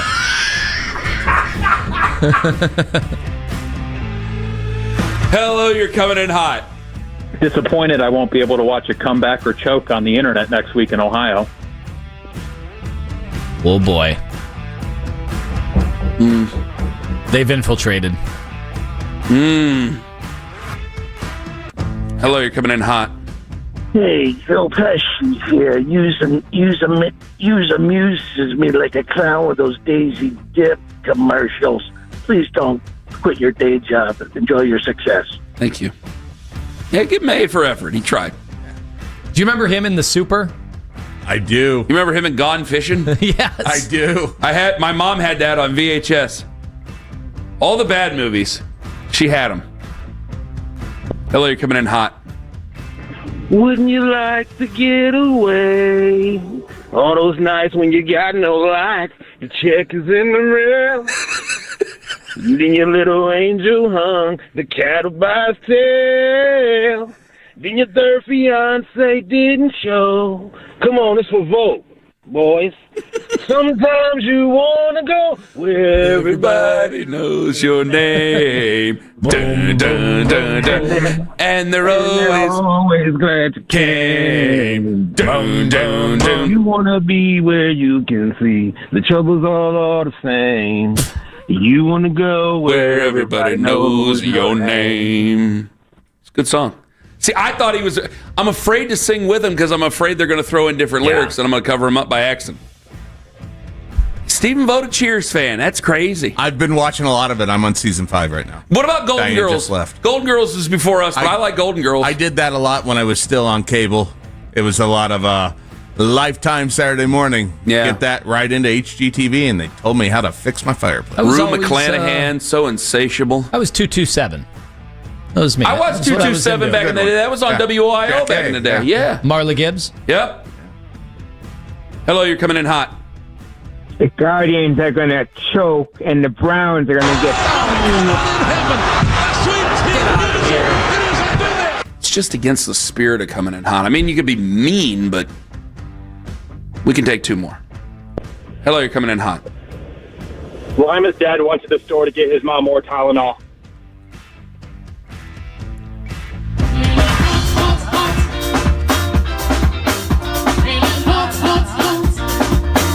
Snuck it in. We can barely afford Tylenol. Oh, you were getting the off-brand. Why would you get name brand? I could become a billionaire tomorrow. I'd still get off-brand. Yeah. You got to get generic. Unless you're at a gas station and you really needed that bad, that's all they have. Like, I'm getting generic. That's how that's going. The Cody Kessler of medicine. That's twice this week with Cody Kessler. Yeah. I know that I have the. Still has me blocked on social media. No, come on. Talking about Jordan. Big thanks to Daryl Ryder who joined us on the show. Steven Vogt, manager of your Guardians, an impressive man, an impressive baseball mind, a baseball man. Also Nathan Zegura, Browns Radio Network. We're back Monday, 6 to 10. I'll call in. I know. I'm going against my will. Well, you got to promote Cavs Media Day. Yeah, of course. Miska, Muska, Kenska, going to spend the playoffs with me in Disney World. Have a wonderful Tall Boy Friday, my friends. Phone line because you know they're smooth and they know they can rhyme. I know my rap is not the greatest ever, but that's okay because I'm on to my next endeavor. I'd like to give a shout out to the Zach Gelb Show. I know that they are whiskey, beer, tequila, more beer, more vodka, more whiskey, and more beer. You know, you guys are football guys.